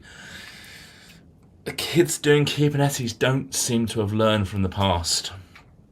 Don't get me wrong, I love open source community with all my heart. It is so important to everything. And it's simply not possible to do anything without it. I mean, yes, as a sidebar, every talk this year is contractually required to reference Log4j. This is my slide, deal with it. It's not relevant, it can come out in just a couple of months. Okay, everything, literally everything that exists around us depends upon it. And the community is brilliant at building some truly remarkable, very high quality things. But I argue we must accept that the open source community is awful at packaging these things up in a way for consumption by introducing needless abstractions. But enough of all of that. I'm definitely going to hell for those last few slides. Happy place, Chris, happy place. Okay, where was I? Right, yes. So through all of this, I can't possibly think of a faster way to go from enthusiastic engineers playing with some exciting new tech to deeply unhappy ones trying to fix something at 4 a.m. And before they can do anything meaningful, they've got an orienteering exercise to switch mental context to whatever the intended permutation of things is that they're looking at. Meanwhile, your business value delivering apps are offline or, at worst, at breach. So rewind a minute. We didn't want any of these things. How did we get here? And what can we do about it? Honestly, bin it all. Kill it with fire. And then learn to love vanilla. Vanilla is great and delicious too. Does anyone remember Kiss? No, not the band. Keep it stupid simple. So, or keep it simple stupid. In any case, embrace the shared responsibility model on offer and make your cloud vendors do more than just provide you some compute. Turns out, as it happens, they're not that bad at it after all. I'm not daft. I know it's not sexy and exciting, and you might even find recruitment harder if you're used to hunting magpies, which follow the shiny and don't like the boring stuff that just works. So, to answer the question posed from the title of my talk, is it time to put your pet Kubernetes cluster down? Yes. Yes, it is. And in the immortal words of S Club 7, if you can bring it on back immutably from code, all without anyone noticing, and yes, I'm referring to the original version of those lyrics, then maybe, just maybe, it can earn the right to stay to die another day. I've been Chris Nesbitt-Smith. Thank you again for joining me today and enduring kind of my self-loathing rants. Like, subscribe, whatever the kids do on LinkedIn, GitHub, and whatever else. You can be rest assured that there'll be little or no content or any spam, since I'm awful at self-promotion, especially on social media. And cns.me just points at my LinkedIn. Talks.cns.me contains this and other talks, and they're all open source. Questions are very welcome on this or anything else. I'll be in the comments section, so please do reach out.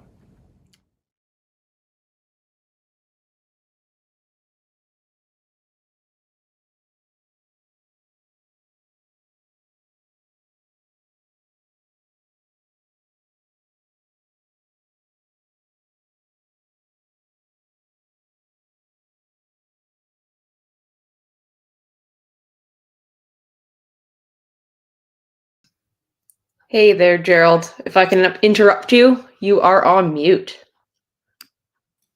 I'm on mute. There we go. That was a great interruption. Thank you. All right, so we got a couple housekeeping items. First of all, if you're just tuning in, remember that we're going to be posting these talks to YouTube over the next probably week or so. So if you're just tuning in, you'll be able to catch up later. We also wanted to make sure we plug our 10 years of community celebration, which is coming up next Monday and Tuesday. If you want to get updates on that, follow us at HashiCorp users on Twitter. The celebration will consist of Twitter trivia and an Ask Me Anything hug panel with Mitchell, Armand, Dave, Melissa, and Nick. So that'll be really great. Now, right now we have a 10-minute break, at which point we'll follow with our next speaker. You will have a new MC this afternoon. His name is Pato, and we'll go ahead and transition over to him after the break.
All right. So we're back. Good. So hello, folks. I'm going to be your MC for the afternoon. My name is Pato, as Gerald introduced me earlier, if you were watching the last talk. So I'm going to be with you guys for the rest of the day. Let me, I guess, before we move on to the next presentation, I just want to remind everybody that we have a code of conduct that I think it was posted earlier in the comments or somewhere along the stream. So make sure that you all behave and make everybody else feel safe and included. Cool. We have up next. We have Creston. Creston is he is a kind of a classic story of network engineer turned software engineer via the software definition of hardware or network hardware, I guess. It used to be kind of this weird thing, but now with the explosion of service mesh and software-defined networking frameworks, it's much more easy to do that transition, and it's something that's quite cool from my point of view. You're going to be talking about Canary deployments, specifically on console mesh on Kubernetes, which is quite an exciting stack for me. It's something that I work with every day, not the console part, but the Kubernetes part, and some Canary deployment action there. So I think you're gonna enjoy the talk. It's quite interesting. So let's give him the stage.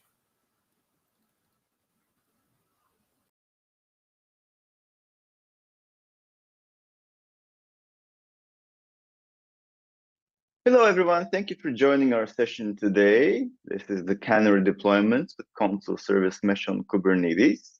I'm very happy to have you all today. My name is Karsten Krastev. I am a product education engineer at HashiCorp. I am specializing in console, and today I'm here to talk to you about how to perform Canary deployments in your console service mesh. This is the content of our presentation today. We're going to start off with a short intro in terms of what we have in our technology stack for our presentation and for the demo. We're going to move on to the architecture of our environment. What are we using? What have we deployed and where and how?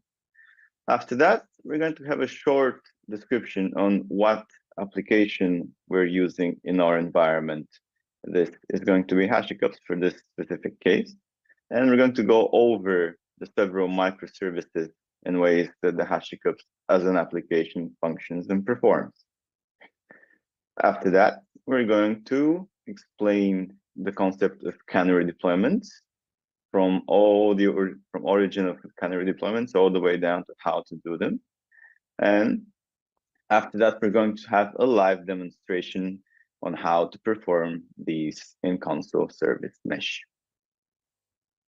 We will conclude by going over the contents of what we learned, in addition to mentioning some considerations for performing Canary deployments in production environments and other things that need to be kept in mind when performing, planning, or accommodating for Canary deployments.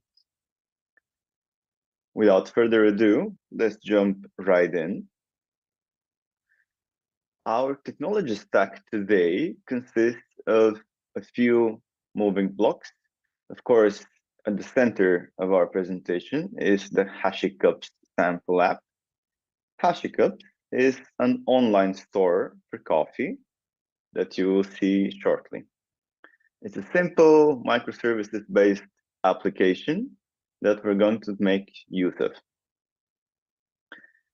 HashiCups will use the console service mesh in terms of networking connectivity between its microservices, and both of them will be deployed on top of a Kubernetes platform.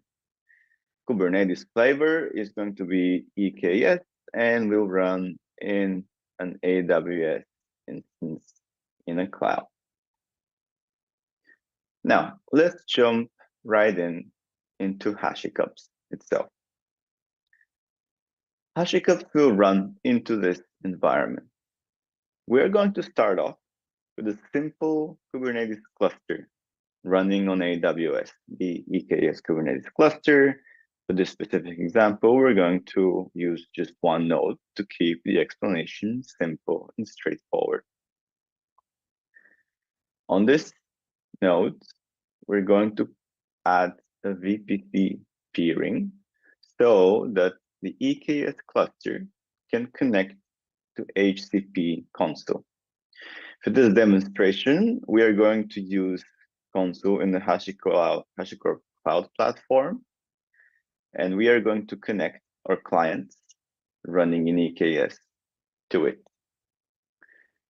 These clients are going to be deployed in the EKS pods, and you can see that the several microservices that comprise of HashiCups, including front-end and API backend, are going to have a sidecar container running console data plane.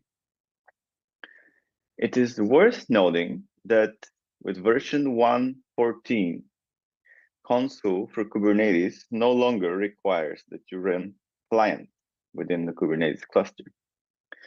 The new feature called console data planes is going to make the workload lighter by just injecting a console workload into the sidecar container for each pods that you decide to be available of the console service mesh.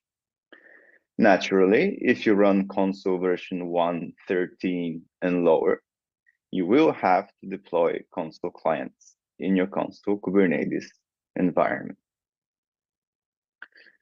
With this explanation out of the way, we're going to step over into the HashiCups application itself. HashiCups is a sample application. It is a web shop for coffee. It has a few moving blocks. you can see that the first point of entry for HashiCorp is a reverse proxy that uses Nginx specifically. We use that just so that we have a little bit more control over incoming requests in this application, though if you so decide to, when you try this lab in your own environment, you can skip that. After that, we have the so-called front end of HashiCorp.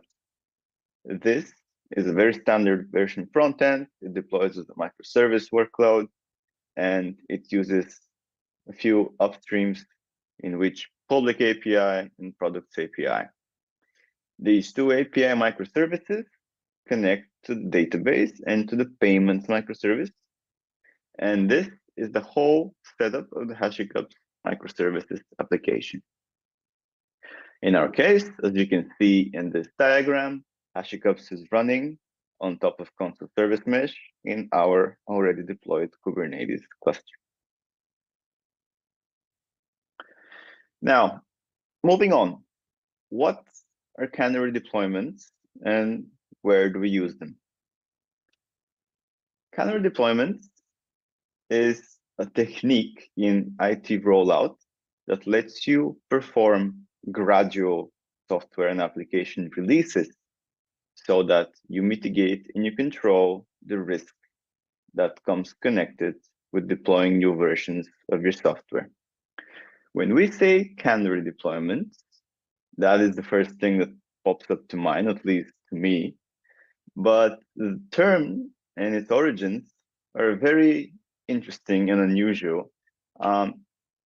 It actually came out from miners working minefields, and because they were very dangerous places with chances of leaking gases, which were lethal to people, they were forced to take down canaries with them because apparently canaries are much more sensitive to these dangerous gases, and unfortunately for the animals, they were used as a designation for when it was too dangerous for a person to stay down there. Now, luckily for us, our deployments no longer involve any kind of similar treatment to canaries. So let's move on into defining what actually a canary deployment is and how does it help us mitigate risk in running that in our environments. Now, imagine, if you will, an ingress point into your application that gets routed and hits a specific current version of your platform. We would like to introduce another version, be it for new functionality or be it for new feature set or for beta testing or for new UI testing, it doesn't matter. Then we introduce this new version, and so far the traffic is going towards the current version. 100% of that traffic is going to the current version. Now, here we are set up with a challenge. How much traffic do we send over to the new version? Obviously, we could send the whole of the traffic there and just decommission the current version. But this holds a few certain risks. If there's any bugs or if there's any problems with the deployment, immediately switching all traffic to a new version is going to impact all traffic to the platform. Here's where Canary deployments step in. With Canary deployments, we just route a part of all of the traffic hitting our application so that we can test the waters and see if anything happens with the new version of that deployment. So the next step would be to split traffic here to a predetermined value. And in our case here, we're going to send only 30% of traffic to the new version. Now, this is a simplistic definition of canary deployment because this takes a mathematical approach to all the requests and sends them randomly, 30% of them to the new version. Ideally, in a production environment, you will have users signing up for beta functionality testing, and this will be the flag that will decide whether they're going to get routed to the new version or not. But for our demo, we're going to take the easier, more simple approach and do that. Now we have 30% of traffic hitting our new version, and we need to check very carefully our monitoring solutions and maintain the observability of our product, see if there's anything going wrong. And once we're sure that the new deployment is functioning correctly, we can move all the traffic over to the new version. After which, we can decommission the old version, and the whole procedure can repeat again once we have a new version enabled. This is the final state of a Canary deployment. In this step, new version becomes current version, and the process repeats again. Now, we just explained how Canary deployment work in general. How does that work in terms of console service mesh? Well, the process is the same. However, the moving code and the specific tools that we use to implement it are slightly different, and we're going to go over them right now. Obviously, we have a routing decision splitter called a service splitter, and we also have a so-called service registrator that defines the different services. So let's step right into and see what the service resolvers are. Service resolvers are basically a way to distinguish a subset of services. In terms of Canary deployment, these can mean that the service subset has a new version of your platform or has a different UI. In any case, the service resolver helps you distinguish subsets of one service between themselves. Once you are able to distinguish subsets between a set of services, you can use service resolvers not only for Canary deployment, but also for other additional traffic management, some of which can be load balancing, some of which could be specific redirection, and most of all, some of which can be failover to a different data center or region in case of an impact. Service resolvers in our example here represent the two defined versions of HashiCorp's front end. We're going to see shortly how exactly these are defined. The next step that we need to know about before we configure Canary deployments and console service mesh are the service splitters. Service splitters basically are a simple tool that does, as its name implies, they help you split traffic over a certain amount of predefined services or subsets thereof. In our case, we're going to see that service splitters are the tool we use to decide how much traffic goes between which service and which version of the service that we configure. Now, with that in mind, let's go back to the diagram for Canary deployments as console.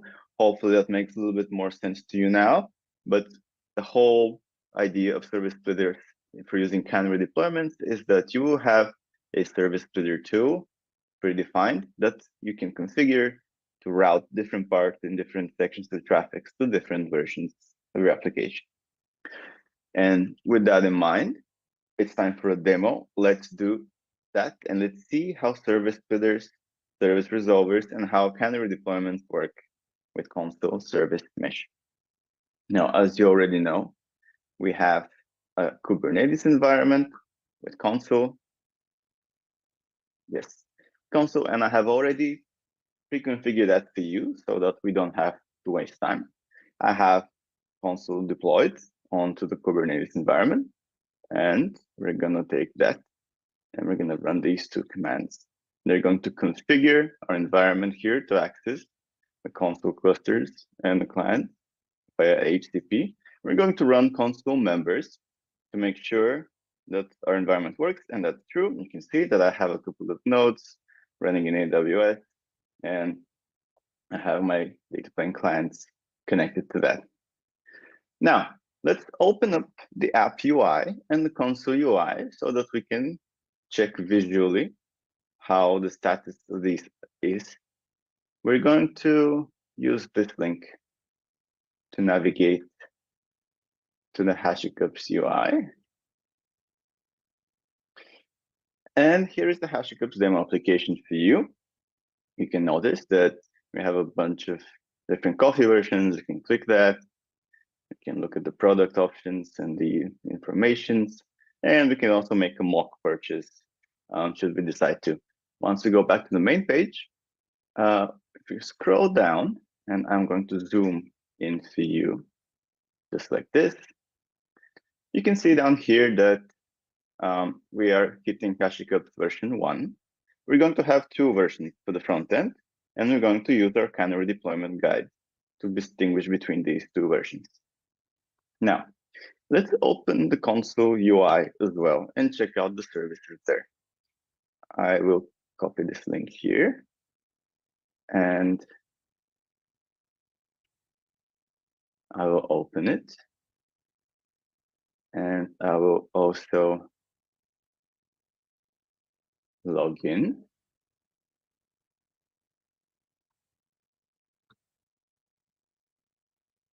I'm going to copy my token.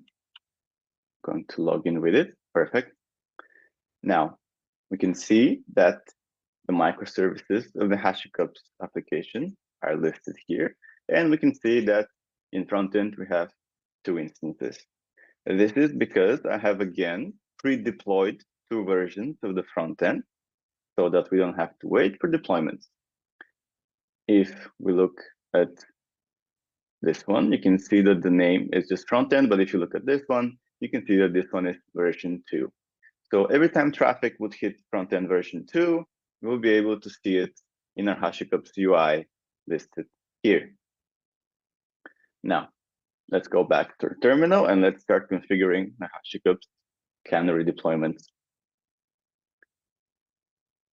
At first thing, we're going to check out the service definitions in console. You can do that via the terminal as well, also via the UI.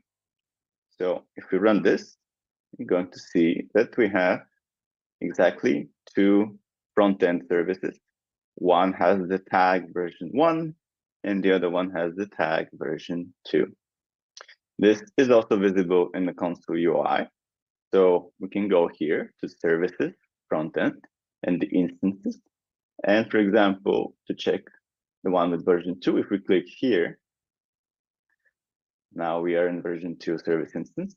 In tags and meta, we're going to see that the tag called version equals the version 2 value. Okay, now we're going to go back here and we're going to do the following. We're going to create the service resolver. Again, service resolvers are the function of console service mesh to help distinguish between the 2 console service versions. In this case, the 2 HashiCorp front-end definitions. So if we open this file that I have pre-populated to you, you can see that this is the Kubernetes CRT, and 2 subsets of the front-end instance are the ones that are distinguished between the services meta version tag, and v1 becomes v1 and v2 becomes v2. We're going to upload this configuration to console. Perfect. And if we'd like to see, we can also take a look at the service definition in the UI. If we go to routing, we will see that in resolvers, we now have v1 defined.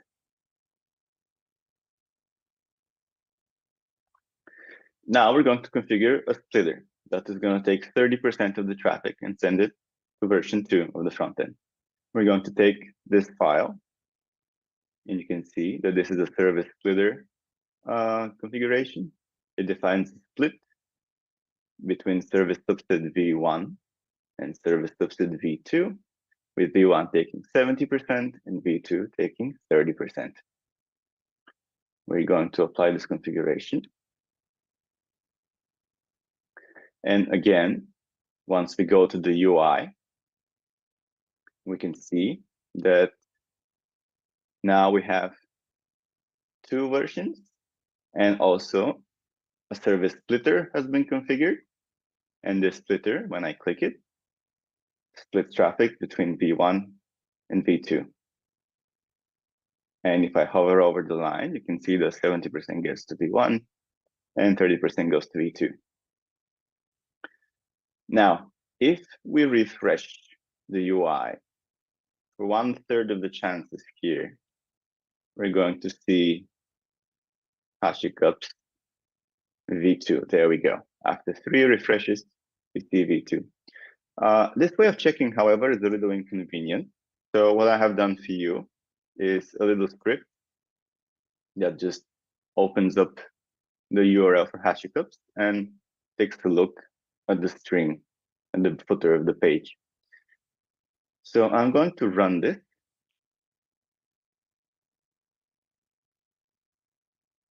And you can see that more or less every 3rd time we hit version 2 of HashiCups frontend. Yes. Statistically, more or less every 3rd time. There we go. I will stop this. Now, in this case, if this is a production environment, this will be a very important moment to observe all the metrics, all the observability, all the monitoring suites, all the transactions and everything related to your platform and your application. This is your testing ground to make sure that the application in its new version is performing as expected. Now, if we decide that this is the case and we would like to continue with this deployment and remove all the traffic to the new version, we're going to do the following. And this is another file that I have created for you. This takes the front-end service splitter and configures that 0% of the traffic is going to go to version 1 and 100% of the traffic is going to go to version 2. What we're going to do is we're going to configure that. And now, if I start my script, we should only see HashiCups front-end version 2 being queried.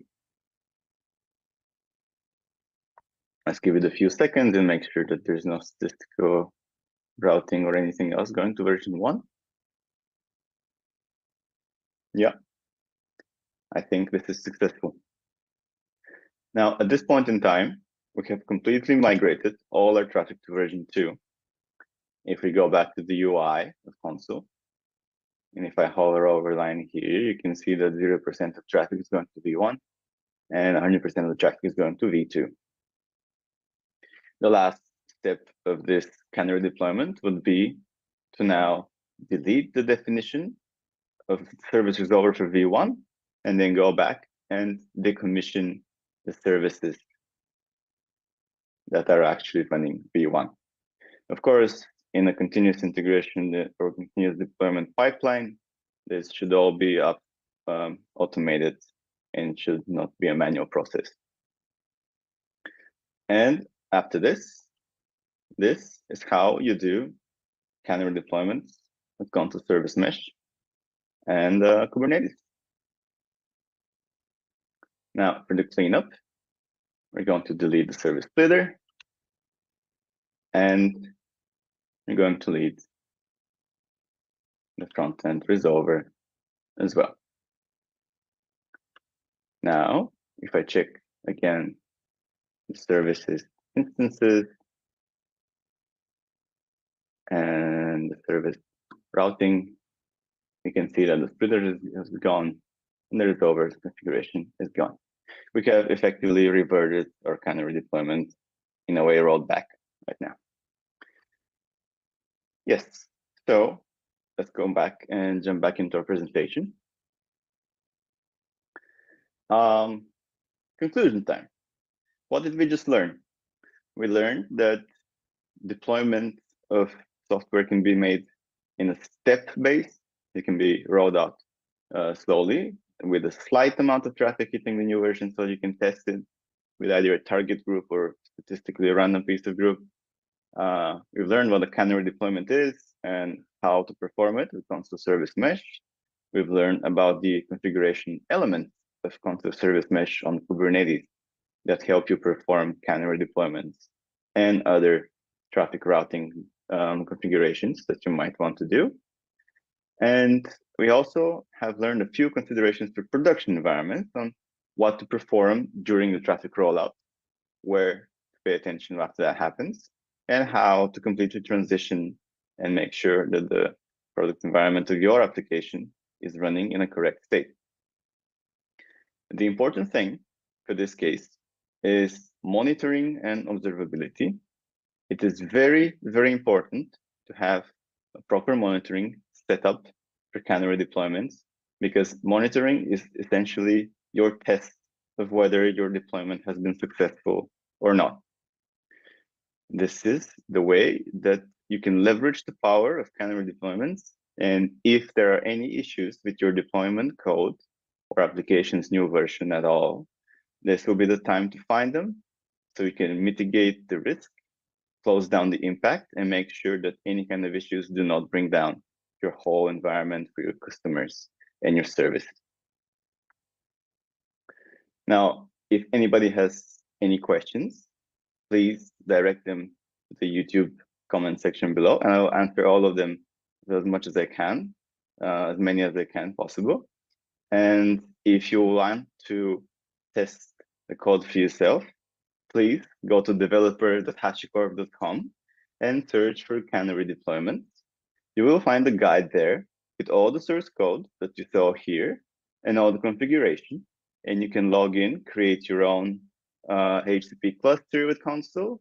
It will give you a nice Terraform module code that you can run.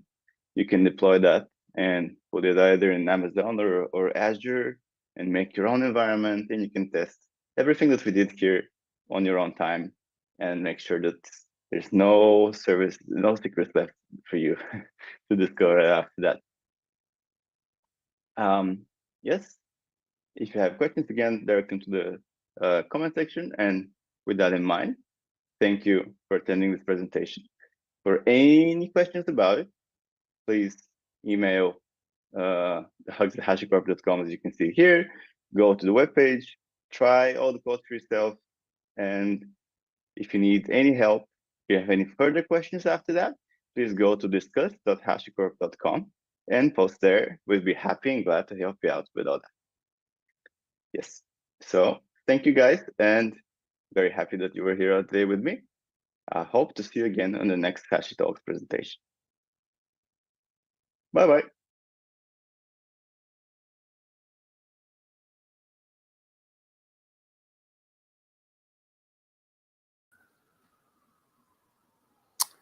All right.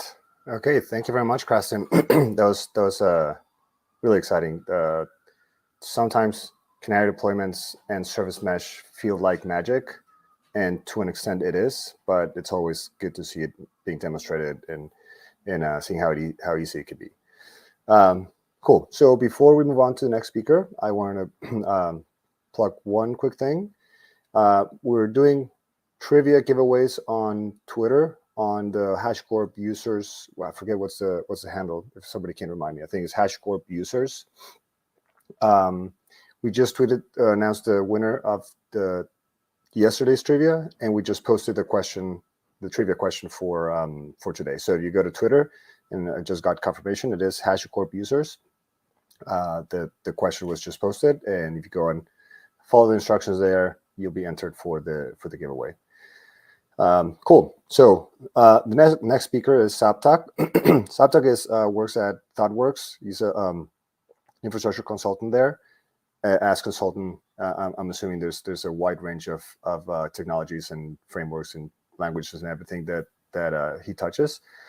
Today specifically, he's going to talk about it's kind of an interesting area of what some people call the no-code movement, where you just instead of it's an abstraction on top of infrastructure as code, is you just like there's other kinds of workflows to create infrastructure. So I think his talk is going to be an interesting piece around that and how to expose that or make that easier to consume for other folks. So without further ado, Saptak, you're on.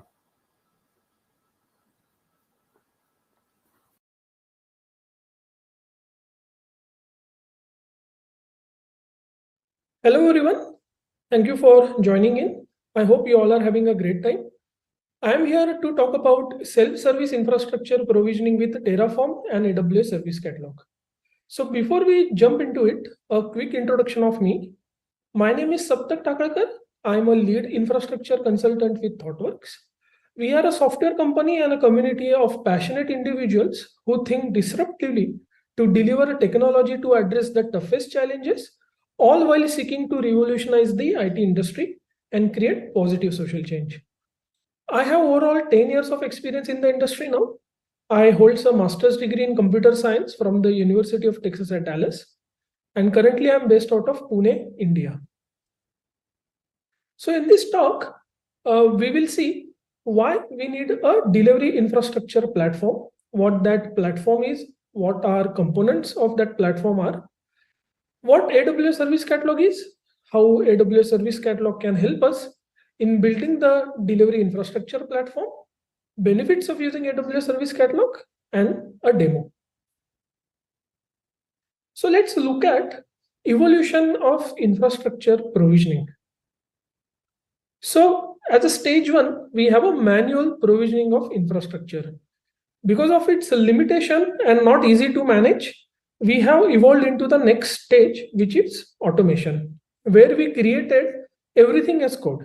Infrastructure as code, pipeline as code, configuration as code, right? And this has helped DevOps team and infrastructure team to provision the necessary infrastructure requested by user in a much better way.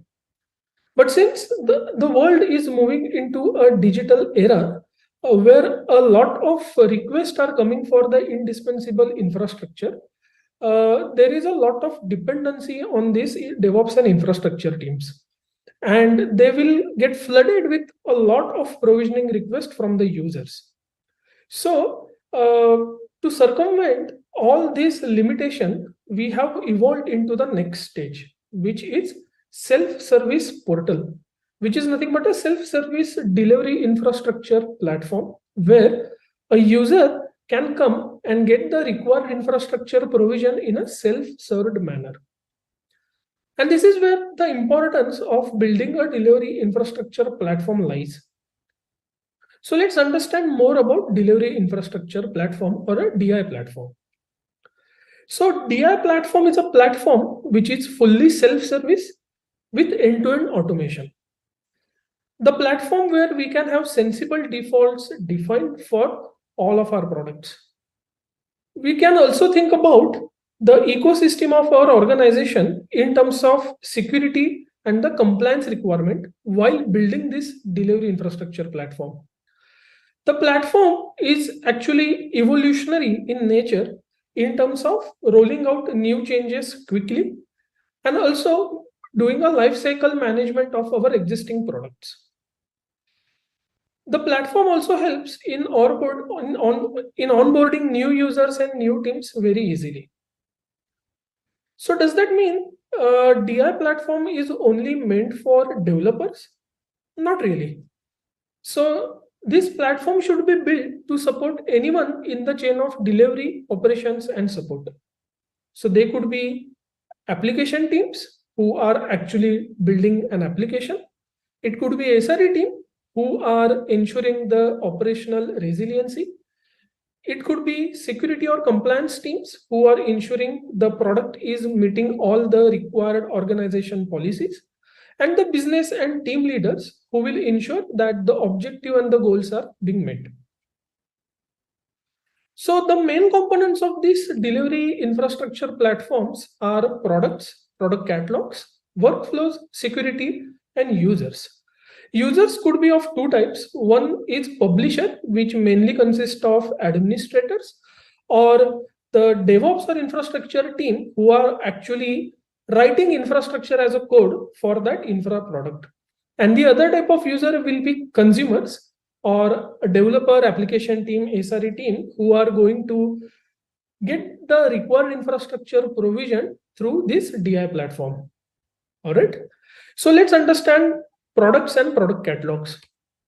So product could be any infrastructure product or a service, as simple as a virtual machine in a cloud or even servers on premises as well. So Talking about AWS, it could be EC2, load balancers, or it could be auto scaling groups, right? It could be databases. It could be managed databases, self-managed databases, and then we have different types of databases. We have relational databases, NoSQL databases, right? So a product can be of any type, even a cluster. It could be a Kubernetes cluster or a data analytics cluster, and even a multi-tier application. For example, a 3-tier application which involves your front-end components, back-end components, and a databases may be packed as a monolith application or based on the microservices-based architecture, event-based architecture, or even a serverless. So a product could be of any type, and it can get provision irrespective of the location, whether we want to get that provision in cloud or do we want to get that provision on-premises. So what is a product catalog? Product catalogs are nothing but a group of products put together.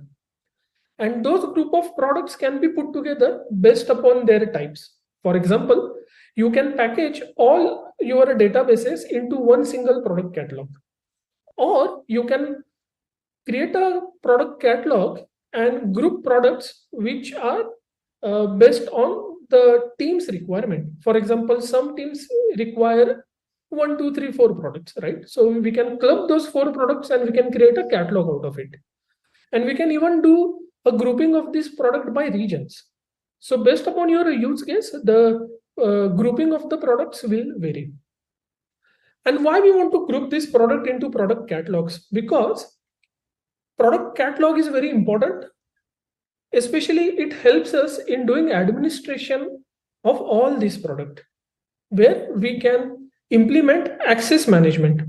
For example, if we want a product catalog to be accessed by a specific team or a specific role, then we can introduce those security constraints in that catalog.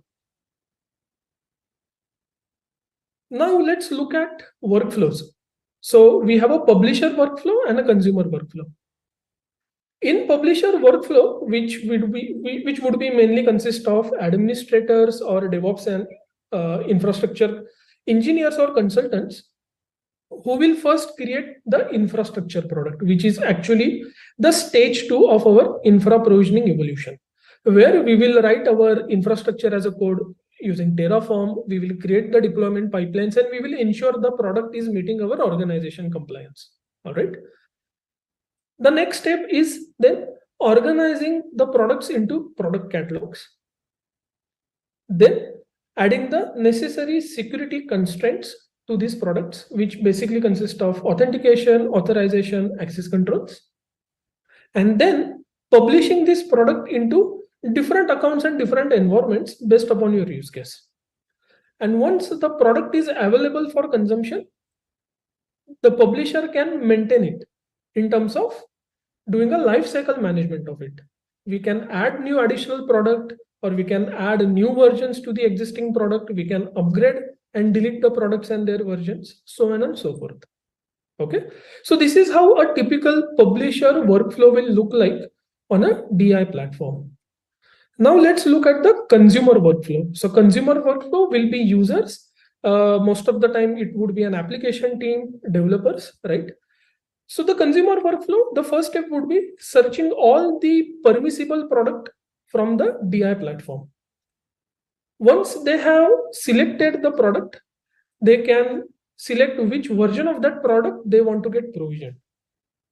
Then they can provide their own input parameters. For example, if a consumer wants to provision an RDS database inside AWS cloud, then they can provide storage requirements, their compute requirements, what instance type do they require, right? So they can provide their own requirements in the form of inputs to this DI platform. And the next step would be launching that product with the parameters which consumer is going to provide. Launching of product internally, what it is going to do, it is going to run our IaC code and it is going to provision the infrastructure for us. Okay. And once the selected product is provisioned, a consumer can again manage that product in terms of updating it or deleting it. All right. So I hope we all have got some idea about what the delivery infrastructure platform is and what are different components of that DI platforms are. Now let's understand what is AWS Service Catalog is. AWS Service Catalog at its core is nothing but a delivery infrastructure only, where we can create, share, organize, and govern the catalogs of IT services and products which are approved by that organization. So the characteristics of Service Catalog is again on the lines of delivery infrastructure platform only. It helps us in doing a self-service discovery of the products, and we can launch those products. Since it is inside, since AWS Service Catalog is a managed service provided by AWS, it has an easy integration with other AWS services being in the same ecosystem. It has an end-to-end automation. It can be centrally managed in an account, and whatever the products we are going to list on AWS Service Catalog can be distributed across your environments, across your accounts. And it also helps us in ensuring the compliance with our organization standards. And if you look at it, right, it is going to abstract the delivery complexity from the user. User will only see a service catalog as the only interface for them, and all the complexity of provisioning will be abstracted from them, and they will get the required infrastructure provision out of it. So at its heart, it is very much like a menu at the restaurant. Without one, customers would find it very difficult to place an order. So the components of AWS Service Catalog are same as DI platform, only the terminology changes for the product catalog. So in AWS Service Catalog, we call product catalogs portfolios. And the users will become, again, your IAM users, and that can be categorized into different groups or different roles based on their functionality. Okay. And the products, right? Products could be a managed AWS services, or it could be self-managed services, again, inside AWS, or it could be any services outside of AWS which we want to provision, maybe in different cloud or maybe on premises. So the product could be any infrastructure product or any infrastructure service. Okay. So the publisher workflow in Service Catalog, let's understand how it will look like. So again, someone in the sense, most of the time the infrastructure or the DevOps team will create the product. What does that mean? They will write the Terraform code, they will create the deployment pipeline, and along with that, they will also create one CloudFormation template. This CloudFormation template it gets used to take input parameters from our consumers or users through Service Catalog. We will see that in the demo exactly how it works and looks like. All right. So once the product is created, we can organize the different products into portfolios. So we can create portfolios and we can group the products into that. Then we can add some security contracts in terms of access control. For example, out of n number of products which are published onto Service Catalog, how many of those can accessed by particular group of users, and you can add permissions to it as well. And then once everything is done, we can publish, or the publisher can publish this product into different accounts and different environments. And once the products are published, they can also do a lifecycle management of it. Now, a consumer workflow in the Service Catalog, again, a consumer can go on to the Service Catalog and they can browse all the permissible product. And out of that, they can select a product and the version which they want to provision. They can again provide the required parameter inputs to it. Again, the interface for that, internally, it would be a CloudFormation template. As I said, we will see that in the demo. And then they can launch the product. So again, internally, the IaC code deployment is going to happen and the product will get provisioned for our consumer. And again, once the product is provisioned, consumer can manage that product in terms of updating it or deleting it. Okay. I hope we are good so far. Now let's quickly see all of this into action. Okay. So what I'm going to showcase is we are going to do a Terraform deployment, and we are going to provision an RDS database and S3 buckets through service catalog. Okay. So I'm inside AWS account. I have two repositories on code commit. One is for RDS database. So this contains Terraform modules using which we can provision RDS databases. And then another repository, which again has a Terraform code and which will help us to create S3 buckets. Okay. So for this Terraform code, I'm using Jenkins as a CD tool, and I have these two pipelines. So the first pipeline is going to actually run the Terraform code, and it is going to help us provision the RDS database. And the second pipeline is going to create S3 buckets for us, again, by executing the Terraform code. All right. So let's go to the service catalog homepage. So this is how the service catalog console looks like. On the left side panel, you will see we have a section dedicated for our publisher or administrator. And then a section above that is basically for the consumer, where they can search products and they can also see the products which are being provisioned. All right. So as you can see, I do not have any products provisioned over here. So let's first create a portfolio, and we will create a product to deploy our RDS database. So to quickly show you, this is the RDS database console. And as you can see, there is no database present right now. So what we are going to do is we are going to first do a publisher workflow. So let's go to product list. As you can see, I already have few products created. We have a product for Oracle database. We also have one product for S3 buckets. So let's create a new product. So I will give a name, let's say Postgres. So let's say we want to create a Postgres database. I will provide a name of the owner. I'll give my name. And then, as I mentioned that, we use a CloudFormation template to take inputs from the user. I'll quickly show you how that CloudFormation template looks like. So this is my RDS repository, and this is my CloudFormation template, which I'm going to use. As you can see, we are exposing few parameters for our consumers. So for example, database name, engine version, which port they want for their databases, so on and so forth. And then in the resources section, you can see we have a custom resource, and that custom resource is nothing but a Lambda function.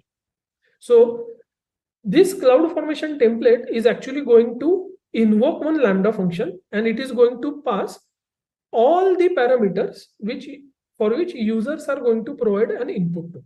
And then this Lambda function is going to execute our Terraform code by triggering the Jenkins pipeline. As you can see, I'm also passing the name of my Jenkins job, which is my Terraform SC RDS demo. It matches with the one which I have on my Jenkins. Okay. So let's go back to product creation page. So I will say for this product, I want to use a template file. I will select the CloudFormation template, which I just showed you. So let me go here. It is in my RDS repository. Okay. The CloudFormation template has been selected, and let's name this as my first version 1. Okay. Then I can say create product. Okay. So the product is created, as you can see. Now let's attach this product to one of the existing portfolios. So I have already created a portfolio called as RDS, and inside that I already have one product, which is Oracle. Now I'm also going to group Postgres product inside the same portfolio.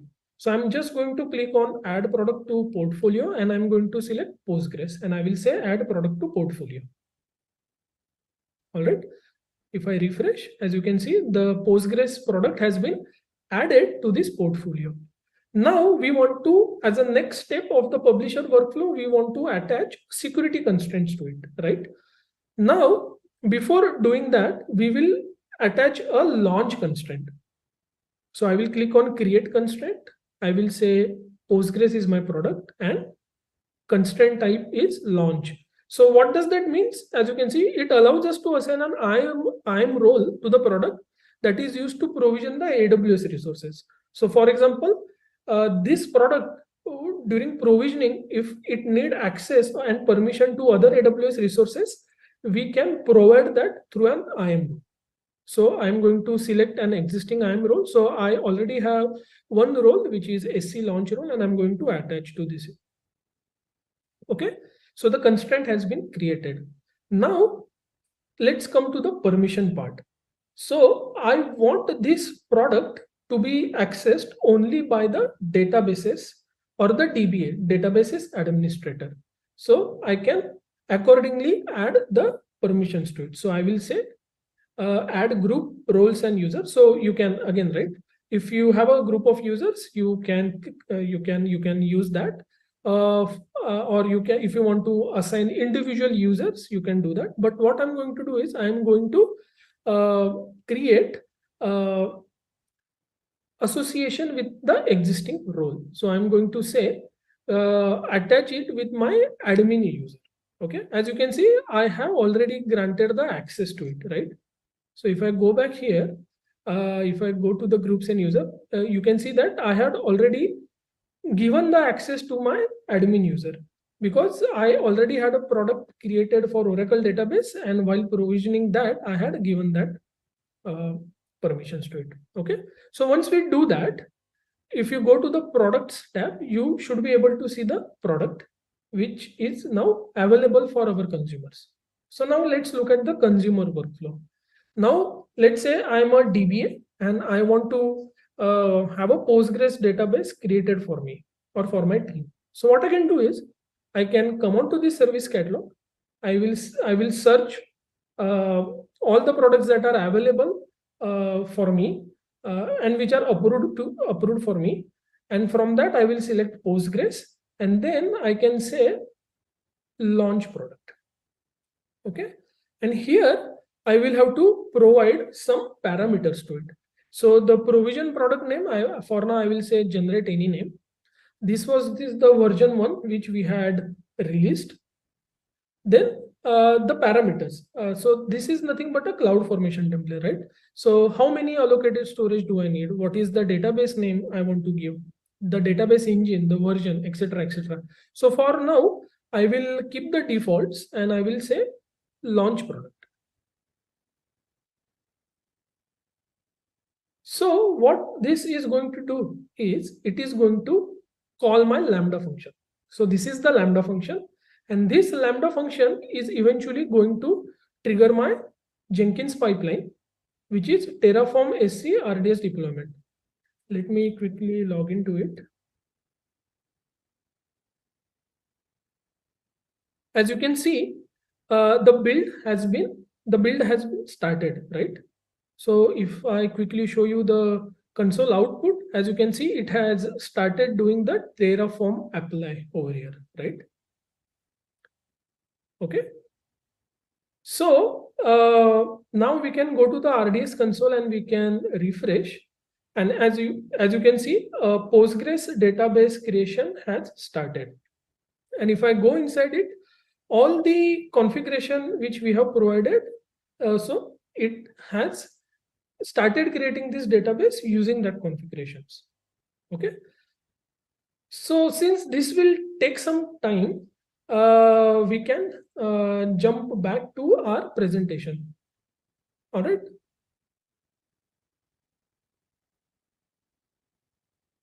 Before I do that, once the product is provisioned, it should be available for us in the provision product section. As you can see, looks like the Postgres database has been created and the status has become available now. Okay. Then if we want to perform few more operations to it, we can select that product, and from the actions we can either update that or terminate that. So for the publisher, sorry, my bad, for the consumer, if you see, we have 3 actions. One is actually creating the product, updating the product, and deleting the product. So these are the 3 actions which AWS Service Catalog provides to the consumers or the users. All right. So the RDS launch product demo, which we just saw. So let's understand the execution flow of that. So when we launch that product by giving few parameters, input parameters to it, what in the background, what exactly has happened is that it has generated a create event and it has provided that details to our CloudFormation. So one CloudFormation stack got created, and that CloudFormation has actually created or have invoked our Lambda function. That Lambda function has processed the event. It has taken out all the parameters the users have provided, and then it has triggered our Jenkins pipeline. And it has provided all that parameters to that pipeline. And that Jenkins pipeline has actually executed the Terraform code, and it has provisioned an RDS Postgres database for us. Based upon your use case complexity of your delivery infrastructure platform or service catalog, you can change the execution flow. For example, if you are a very big organization and you have created this service catalog platform and all of your users are using it, then you might want to introduce SNS and SQS, right? So the event that will get generated on the launch product action, that can, through CloudFormation, it can first go to the SNS. From there, it can go to SQS, and then Lambda can act as a trigger for the SQS, right? And this execution flow mainly talked about infrastructure provisioning through Terraform, right? And we used Jenkins as our CD tool. But based upon your use case, you can plug in any CD tools here, right? For example, let's say if you want to deploy some application inside a Kubernetes cluster, so instead of using Jenkins and Terraform, you can plug an Argo CD, right? So Lambda can create applications in Argo CD, and then Argo CD can actually, using Helm, it can do a deployment inside a Kubernetes cluster. So if you look at it, right, the combination here of creating different infrastructures are very large. For example, since Lambda is at core of this execution flow, right? From Lambda, you can call any Jenkins pipeline or any pipeline of your choice of CD tool, right? And that Jenkins could be running inside AWS or it could be running on premises as well. As long as you have a networking in place, you can do anything, right? So from that Jenkins, instead of provisioning infrastructure in AWS, you can provision infrastructure on premises. Or let's say you have a multi-cloud setup. You can even do deployment in other cloud service provider. You can do deployment, Terraform deployment in Google, GCP, or you can do it in Azure as well. So based on your use case, you can change this execution flow, and that is where the power of this delivery infrastructure platform or the service catalog comes very handy. All right. So to summarize, right? So there are a lot of benefits of using DI or a service catalog, right? We looked at self-service discovery and launch, security and compliance. We can provide fine-grained access control through IAM. It helps us in doing extensibility and version control. It helps us to improve the user satisfaction, and it can also reduce the cost as well, because only the approved services with some sensible defaults you can publish on the service catalog, right? So as a closing remark from my side, service catalog approach help us to achieve automated self-service delivery infrastructure for product teams, leading to better standardization, governance, and helps with maximizing the developer effectiveness. I hope this talk was helpful. Thank you so much. If you want to get in touch with me, this is my email ID, and if you want to network, this is my LinkedIn profile URL. I thanks the HashiCorp community for giving me this opportunity to present a talk in this HashiTalks deploy event. Thank you so much, everyone.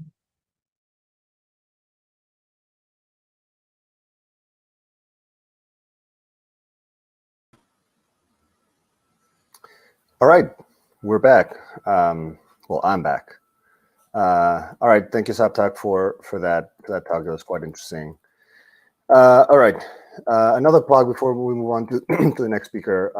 I mentioned earlier we have I mentioned it yesterday, I think maybe, but anyway, we have the 10-year anniversary of a HashiCorp community celebration. We're doing a giveaway on HashiCorp users Twitter account. You can go there and follow the trivia. We're also, there's an AMA panel with, I know it's, actually, I don't want to give a list of names because I don't know anybody. I don't know all of them. I don't want to leave anybody out. So, but there's an AMA with important folks at HashiCorp. If you can join virtually, I believe it's on Tuesday. I think we're putting the info on the banners, but you can join virtually on YouTube, or if you have a local HashiCorp users group that might be doing a little watch, like in-person watch that you can find on the Meetup website as well. So that's the plug for today. Okay, yeah, I'm getting the names. So it's Mitchell, Armin, Dave, Nick, and Melissa are going to be the people on the panel. So that's I encourage you to join. That's going to be quite fun and interesting. Cool. So up next we have a duo, actually, right? We have Karthik and Aditya. They are going to be doing a quite simple talk. Sometimes in these events we have we try to like keep things very innovative or high level. Sorry, not high level, innovative. Sort of new approaches, new things, and everything. But Karthik and Aditya are going to talk about just an intro to Terraform, basically. Not necessarily an intro, but something more simple in case you're familiar with other things. You're coming from a different infrastructure as code frameworks. This is going to be a good transition. Karthik works at Morgan Stanley, and Aditya works at Red Hat. So they have a kind of a wider range of perspective and experience and when it comes to cloud and infrastructure. And yeah, I think that's it for intro. I'm gonna let them take the stage. Take it away, guys.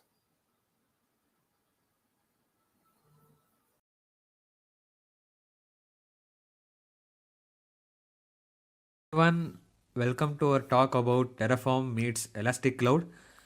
We'll be dealing with HashiCorp's Terraform as well as Elastic Cloud in this talk.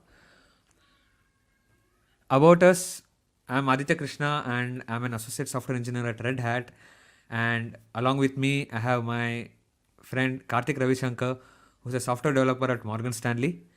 And these are our digital credentials for Twitter and LinkedIn. So coming to the agenda of this talk, firstly, we're going to give a brief introduction about Terraform, followed by a Terraform demo on how to download and set it up. And then we're going to talk about Elastic Cloud. And finally, we're going to wrap it up with Elastic Cloud demo. Now, what is infrastructure as code? It means to manage your IT infrastructure using configuration files or code instead of a manual process. Automating infrastructure provisioning with IaC means that developers don't need to rely upon a manual process, let's say something like GUI or CLI for that matter, and they can use the code itself to manage servers, operating systems, storage, etc. And they can even deploy or push an application to production. Coming to the two different ways of infrastructure approaches. So we have a declarative approach and then we have an imperative approach. So a declarative approach defines the desired state of the system, including what resources you may need, let's say any properties like it should have this many amount of RAM or storage or anything for that matter. And the IaC tool will configure it for you. The imperative approach is something which defines the specific commands needed to achieve a desired configuration, and it can be executed in the correct order. So as I said, these are the two ways of approach to an IaC.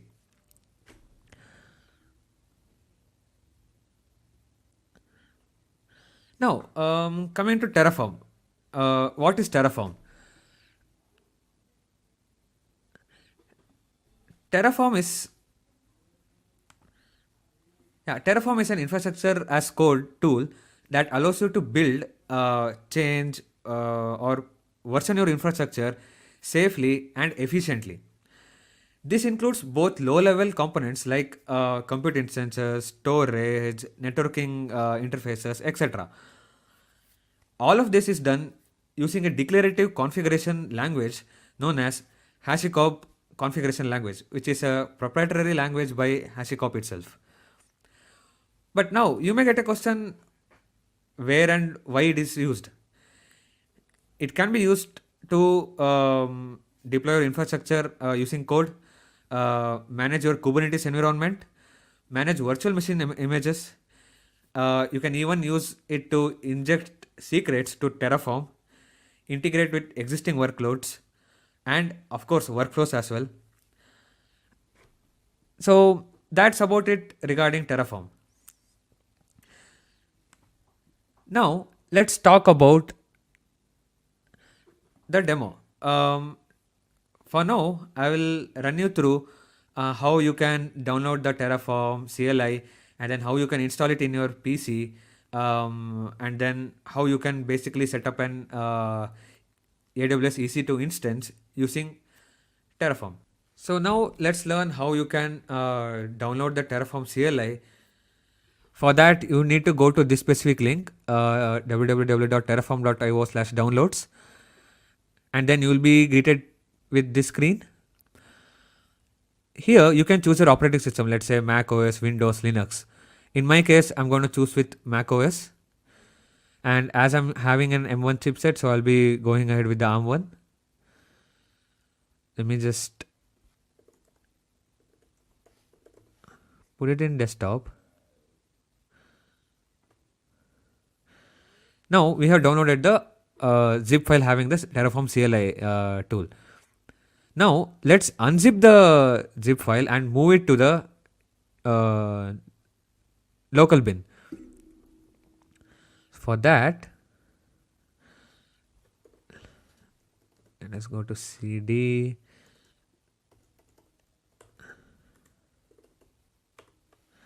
desktop, and let me just unzip it really quick. Let me just check if everything is there. Yeah, we have Terraform here. So now let me just confirm Terraform -s version. And as I've already installed Terraform in my PC already, so let me just use this command to move it to the local bin, such that the Terraform CLI commands will be accessible in any directory for that matter. So once that is done, you can check your Terraform CLI if everything is working or not by going to some other directory. Let's say cd dot dot, then let me just go to cd and source, and then let me just check Terraform -s version. So yeah, the current version here is 1.3.4, and the one here is 1.3.4 itself. So now let us install the AWS CLI. For that, you will need to go to this specific URL.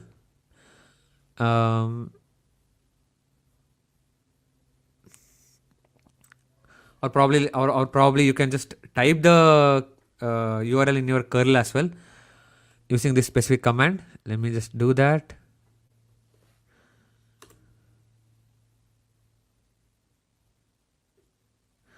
Okay, that is done.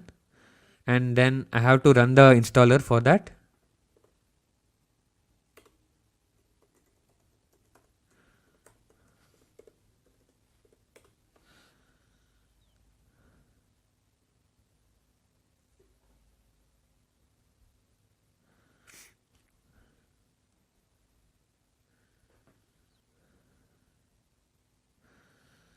So yeah, the upgrade was successful. Then let me just, which AWS? Yeah, it has successfully been installed now. Then let me just check the current version of it.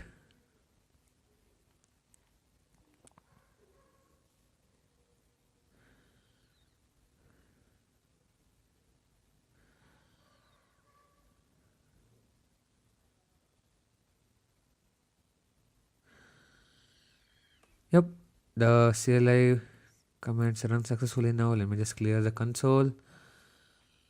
Let's go back to the directory. Now, there is a couple of additional steps which you need to configure regarding AWS itself. For that, we'll need to go to the AWS console, specifically to the IAM management console, and you can access it by clicking security credentials.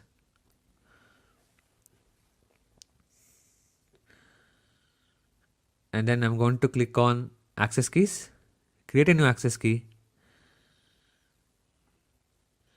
Then these are the details. Let me just copy them.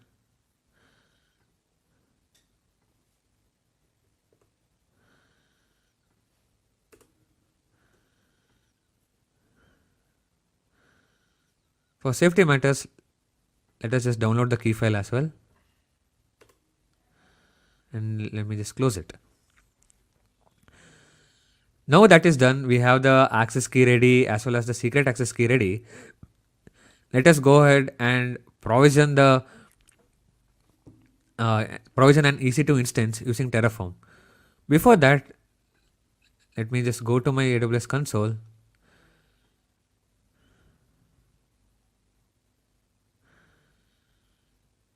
And we have an instance running.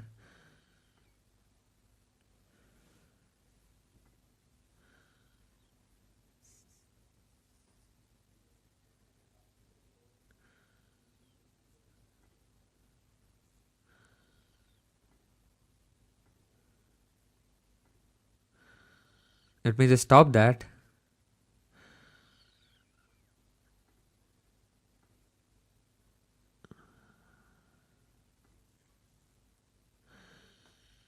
And yeah, the previous instances have been terminated now. Let me just refresh the page. Yeah, there are no instances as you can see here. Now, let us go to the Terraform file. Let's say you have to create a new Terraform instance using, AWS instance using Terraform. You will need to create a file known as main.tf.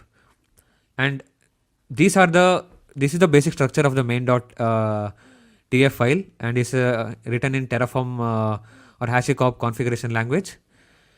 And you have this specific block. Let me just, So this specific block contains the Terraform settings. What type of provider? Let's say, for example, AWS. In this matter, what is the version, and where are we tapping it from? And now we are tapping it from the HashiCorp registry itself. And then coming to the next part, we have the provider, which is like a plugin that Terraform uses to create and manage your resources. And this block configures the specified provider, which you just gave in the previous step. And the next part is the resource thing. A resource might be a physical or virtual component. For example, let's say an EC2 instance, logical instance, or anything for that matter. So let me just go here and type it as HashiTalks deploy 2022. And you can configure your instance type, and I'm going to go ahead with T2 micro, which is the base variant in AWS. So once that is done,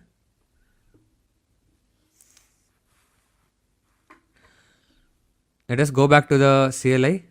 Let me just Control C, then check ls cat main.tf. So yeah, this is our Terraform file.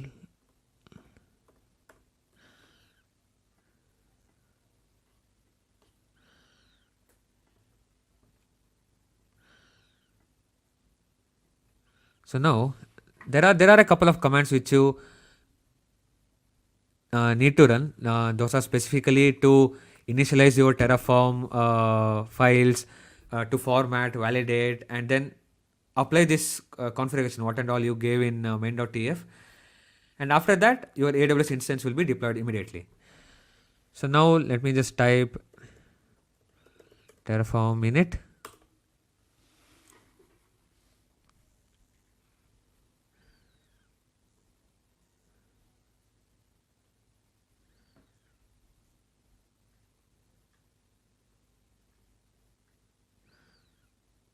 Yep, it has been successfully initialized now. The next command is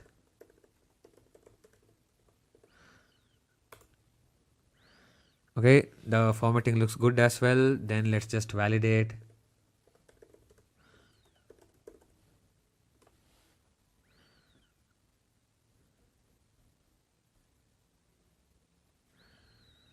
After that, we have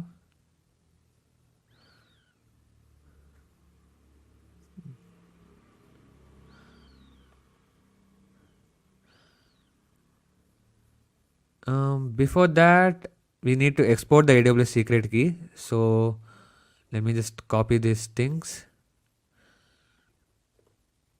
Then I need to give the secret file, secret key here.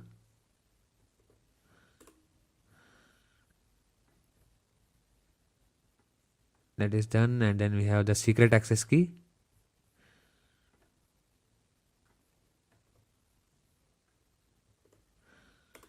That is also done now. So we have finished the basic requirement parts. So now let us just go ahead and apply whatever we just did. So Terraform apply.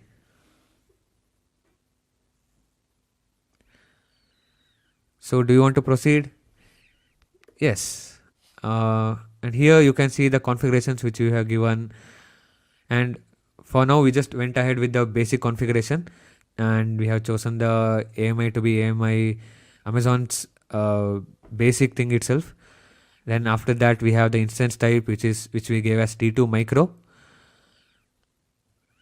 And yeah, once I type yes and then hit enter, it will be applied.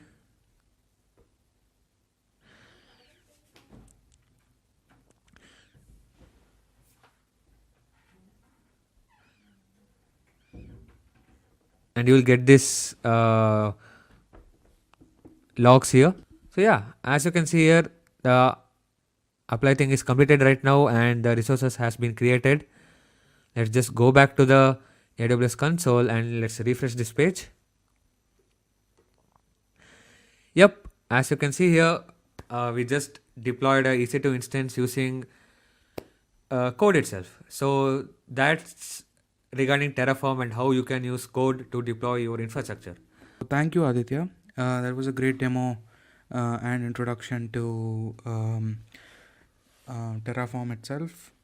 So I'm here to talk about how you can actually use the Elastic Cloud with Terraform. So before we actually get into the demo, I just want to do a short introduction about what Elastic is and what Elastic Cloud is. So Elastic is basically a search engine company. It's a super fast search engine, and they also have a lot of other products and SaaS offerings. And some of their very popular tools include Elasticsearch, Logstash, and Kibana. They also have a wonderful observability APM offering. So all of these basically, when it comes together, is called Elastic Cloud. So basically, how Elastic calls or talks about Elastic Cloud is that it's a best way to consume all of Elastic's products on basically any cloud. You can easily deploy from your favorite cloud or use the cloud that Elastic offers. So yeah, basically why you should be using Elastic Cloud is basically you can deploy and scale on any cloud in the matter of minutes, and that makes it really effective because you don't really have to have infrastructure, or you don't really have to have installations done. It's a matter of minutes. We'll just be showing how easy it is in our demo. Another important reason why you should be using is since you don't really do any sort of infrastructure here, you basically get a smaller bill. You reduce your total cost of ownership, and it's good for your pocket. Another important reason why you should be using Elastic Cloud is that you will definitely be protecting your data with the built-in security that's on offer. So that's definitely an important consideration as to why you should be using the Elastic Cloud. So yeah, that's one more important reason to use Elastic Cloud. So another important reason is to enforce policy as cloud, policy as code. So with that, I think we know what Elastic Cloud has to offer. We know how good the product is, but how easy is it to get started? So that's something I'll be showing you guys in my demo. So it's time for my demo, another demo. This time it'll be short, I promise. So to do this exercise, you need to have an Elastic Cloud account, which is free of cost. You get to do a 14-day trial. You don't need a credit card for this, which is a really good thing. You can get started with your email address. So I already set up an Elastic Cloud account. So I'm already logged into it. So before you do this exercise, make sure you have an Elastic Cloud account. And next up, let me just search for Elastic Terraform provider. So the first link here, I'm going to that. So you might just be wondering what an Elastic Cloud provider is. So Terraform basically has these plugin sort of a thing called provider. So it's basically a way to use third-party APIs through Terraform. So right now we'll be hitting Elastic Cloud's APIs through Terraform. So for this, we are using the Elastic Cloud provider on the Terraform registry, which you can see. So before we actually go ahead and do something with respect to the code of Terraform, I think it's important for us to authenticate our Elastic Cloud account. How we want to do it is through the API keys, of course. So Elastic Cloud basically offers API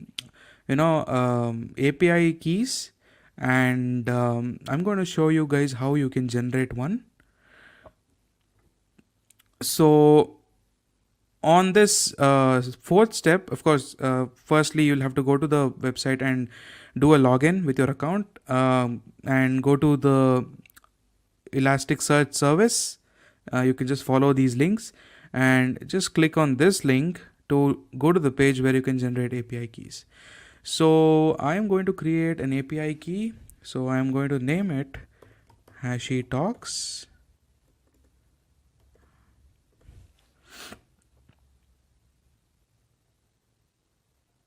Okay, it's telling me that I'm not part of an organization.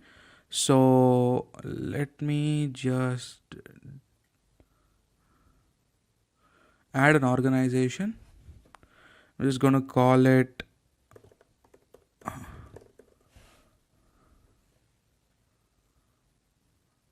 okay, that looks good. So let me try to create this API key now. Yes, so now since we are part of this organization in the account, it let me create this key. So I'm going to just copy this key because when you open this for the next time, you won't be able to see it. I'm just going to copy it here, and what I'm going to do is I'm going to go and create a new folder. Go to Visual Studio Code. I'm going to go to the desktop, and I'm going to create a new folder. I'm going to call it HashiTalks demo, and inside of this folder I'm going to basically open this up first. I am going to create a file and call it secrets.txt. I'm going to save this and make sure we have it secure so that we don't no longer need this. So now that we have the API key, what you should be doing is you should be setting this up. You should be using this in the background. Basically, you don't want to be hard coding values like this. You don't want, this is not a very recommended way of storing keys. So that's why we are authenticating using the API key, for which you will have to use this environment variables by using this command, and in the place of this I'm going to put my API key. So let me show you guys how I will be doing that.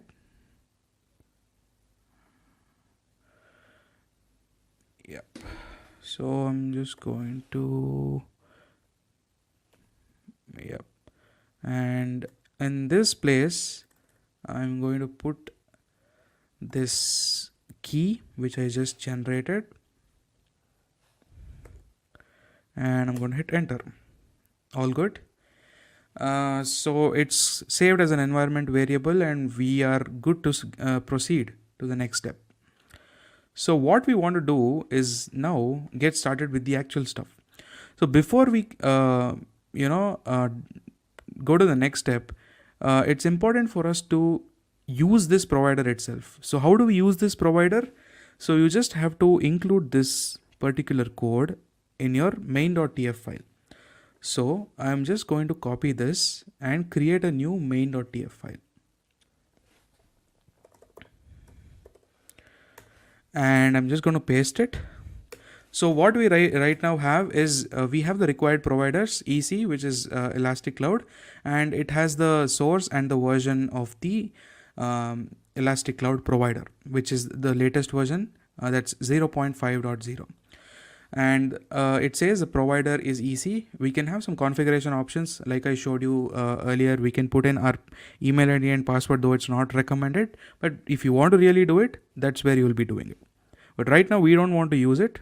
So I'm going to go ahead and I'm going to go to resources, and I'm just going to do a small EC deployment, which is the Elastic Cloud deployment. This is the most basic deployment that you can do.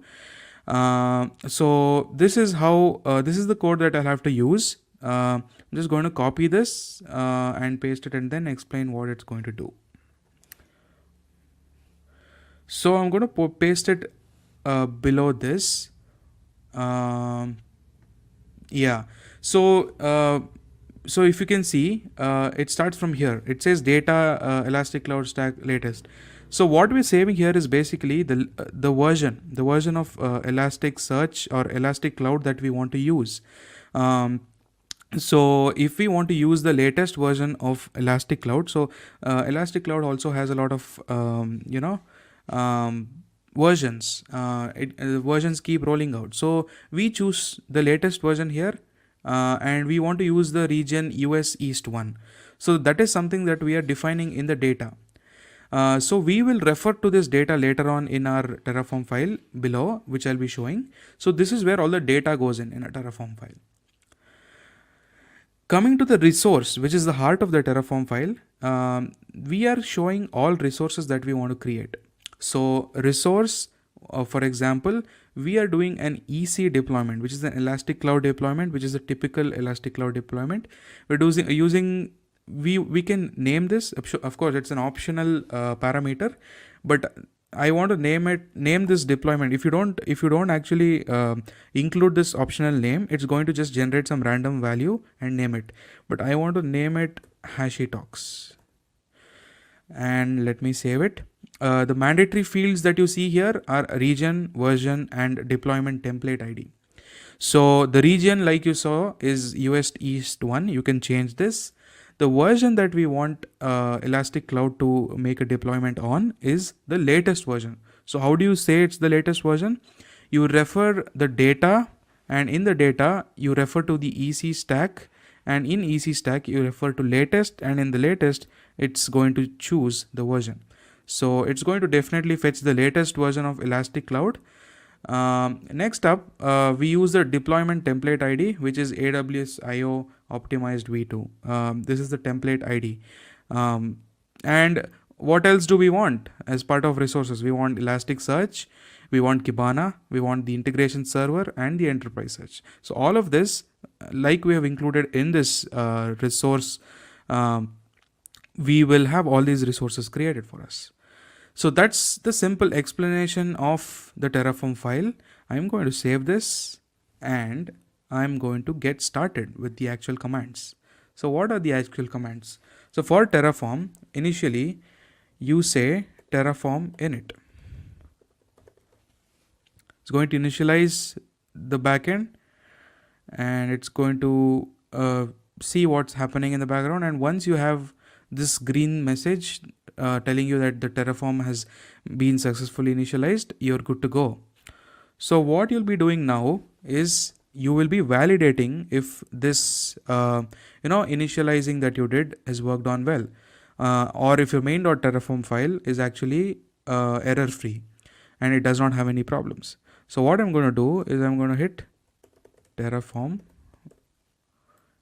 validate. So it's going to validate your configurations. Success. So the configuration is all fine. So which means we are good to go. We are good to proceed. So that brings me to my last and most important, part. I'm going to use the Terraform apply. This is the command that will actually help you to set or basically start the deployment. It's going to create this infrastructure for you when you hit this apply. But when you hit apply, it's going to ask for you for a prompt. It will show you the list of resources it wants to create, and it will ask you for a prompt whether you want to go ahead or something like that. But I'm not really interested at this point, so I'm just going to go and say auto approve, which means I don't have to intervene in the middle and say yes. So yes, I'm going to hit enter.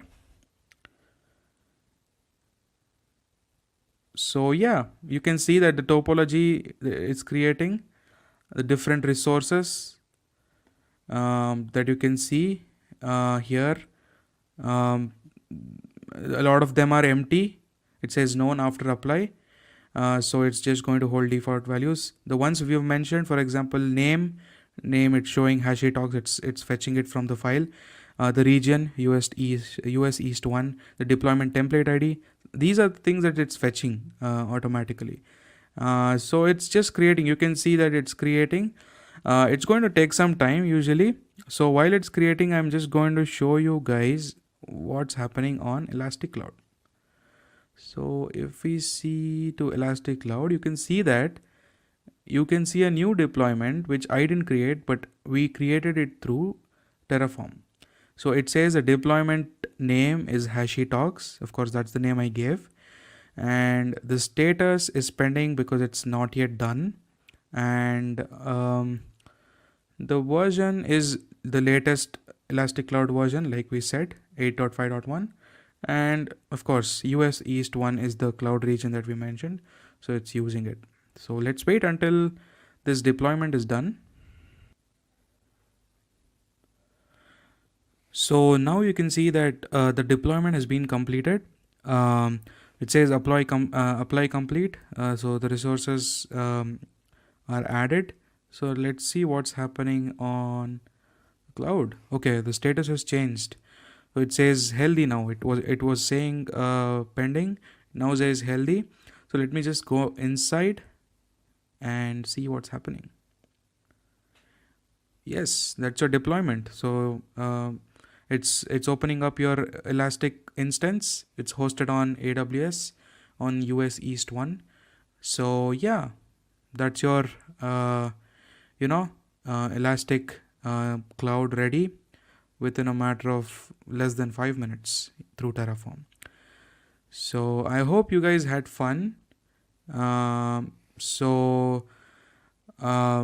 If you have any doubts or questions, please feel free to reach out to us. You can find us on LinkedIn and Twitter, where we are most active. So yeah, it was a great session talking to you guys. So I just wanted to say thanks to HashiTalks to have given this opportunity to us. So yes, thanks. That's about it from us.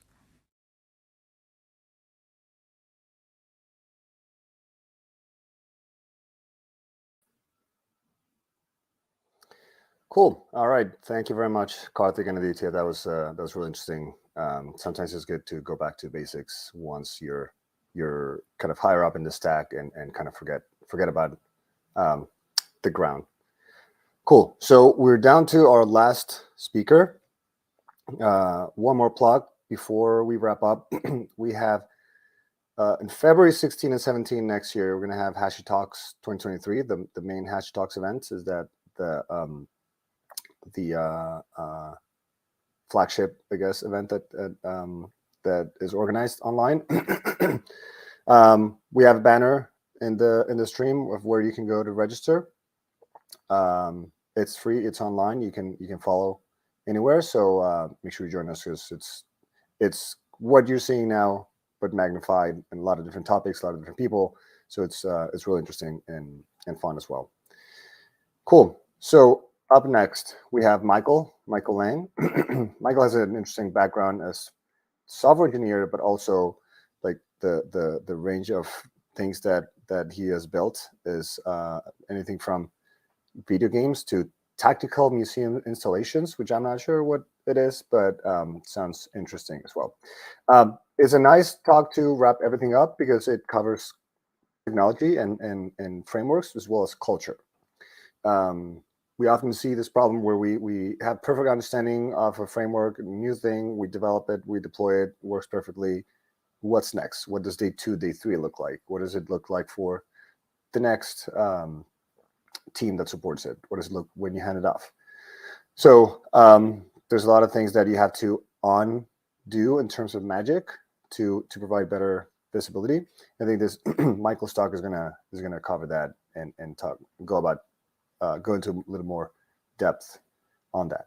So with that in mind, Michael has a word.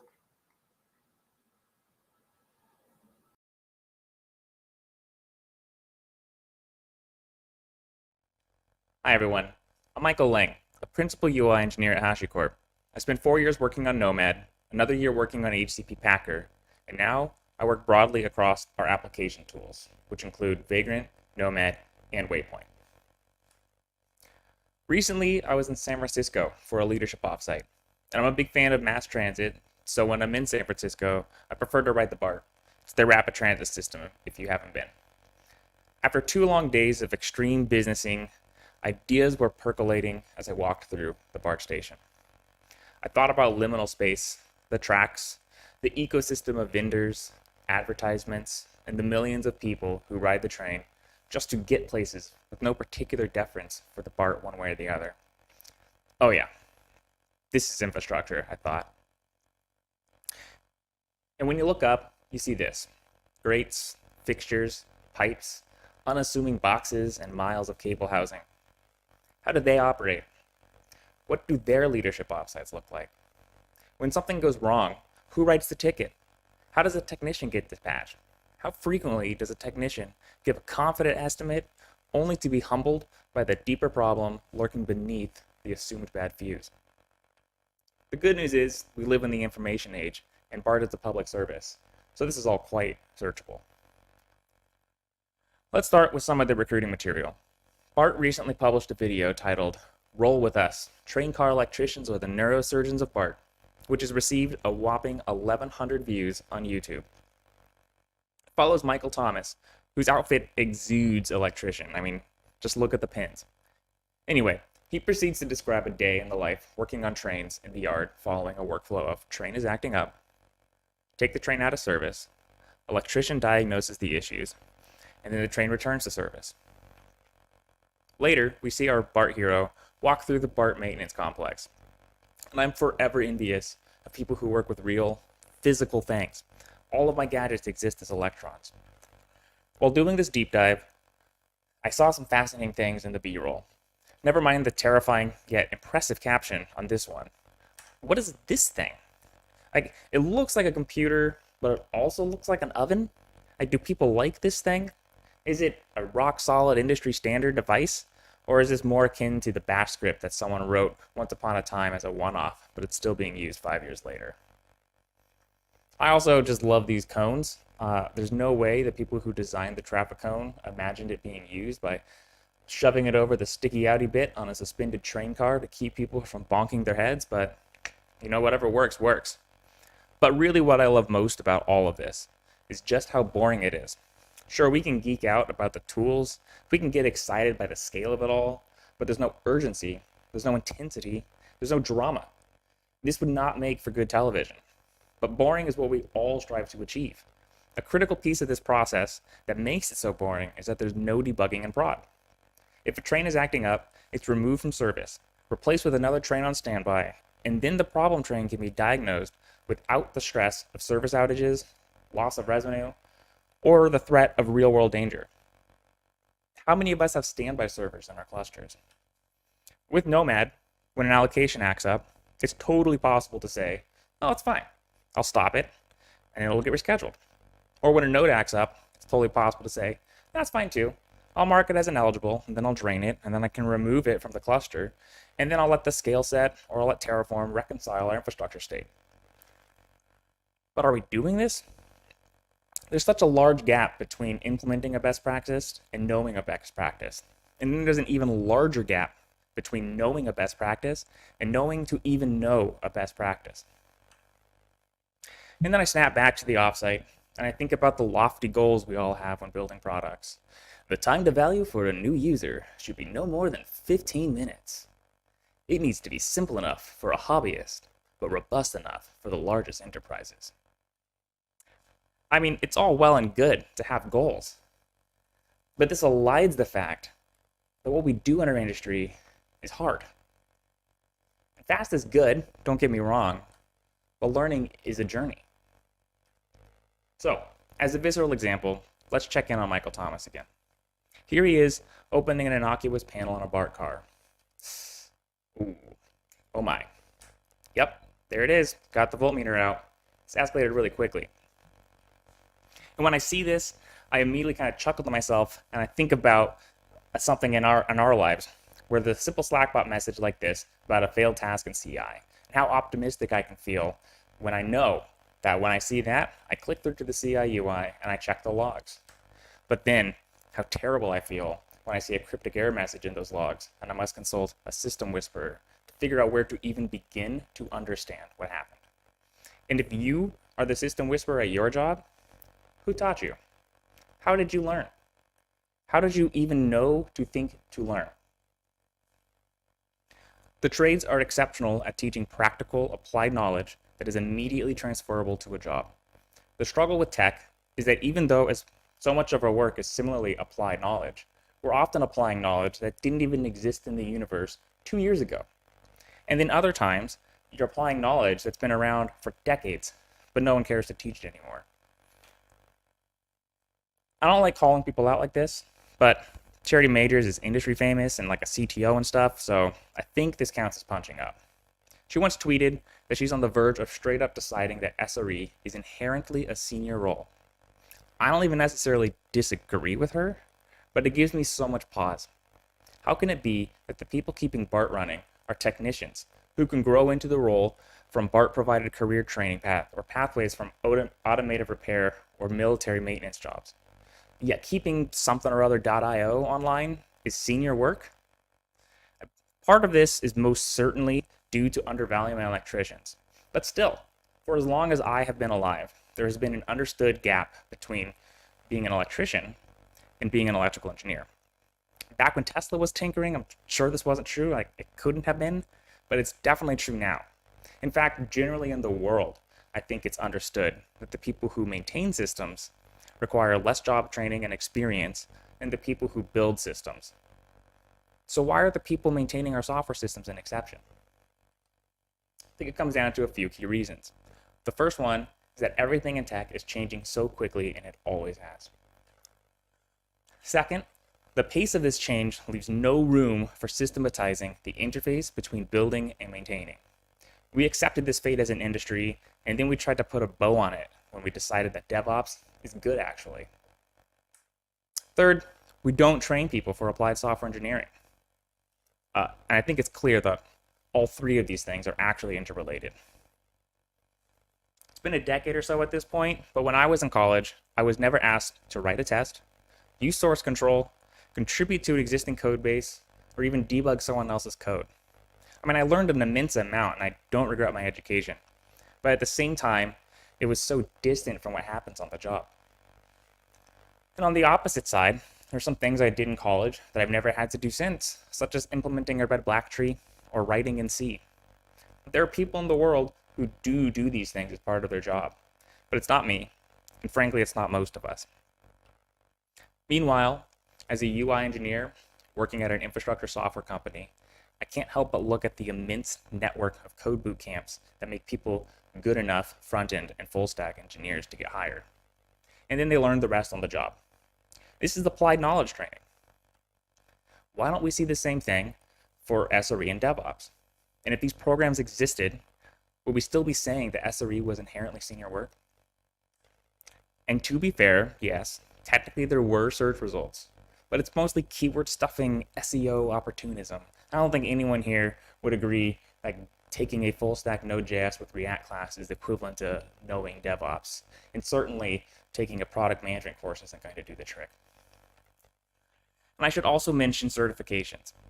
There are a plethora of certifications, including HashiCorp's own. These are certainly applied programs. We have a wonderful education team, and our certification programs are amazing. But I think that our certification designers will be the first to tell you that learning a tool and learning a trade aren't the same. And you can argue that a general DevOps program doesn't make sense because there are no two systems that are the same. But an electrician or a plumber will tell you that too. Ultimately, we all have to learn on the job. Whether you're a teenager working in fast food, getting advice from a peer on how to handle aggressive customers, or you're a heart surgeon taking notes at some symposium. So how do we do that? How do we collaborate? How do we learn from our peers? A while back, I was reading about libraries as another form of infrastructure, and I came across this photo. I haven't been able to shake it. This is the plotting table in the ops room at the Royal Air Force Uxbridge. It was 60 feet underground and used to coordinate flight operations during the Battle of Britain in World War II. There's something so social about a big table grounding everyone's work. Even the most collaborative software tools today, like Figma and VS Code LiveShare, are still socially constructed as a bunch of people staring at their monitors while talking to each other. And that's the best scenario. What's more likely to happen is 5 people on a Zoom call, all muttering to themselves while they try to debug things. Maybe every once in a while they'll share an epiphany, but ultimately it always ends with someone sighing with the relief and just saying, fixed it. As our collaboration media degrade, so does our ability to learn via osmosis. How will we compensate? And as a real example for my own mistakes, here's a screenshot of the Nomad UI. We see the current status of allocations for this job, as well as a summary of the last deployment. At first glance, it looks neat and organized, but when you start looking closer, some of the details are confusing. Like in this screenshot, what is the difference between the 3 completed allocations and the 3 running ones?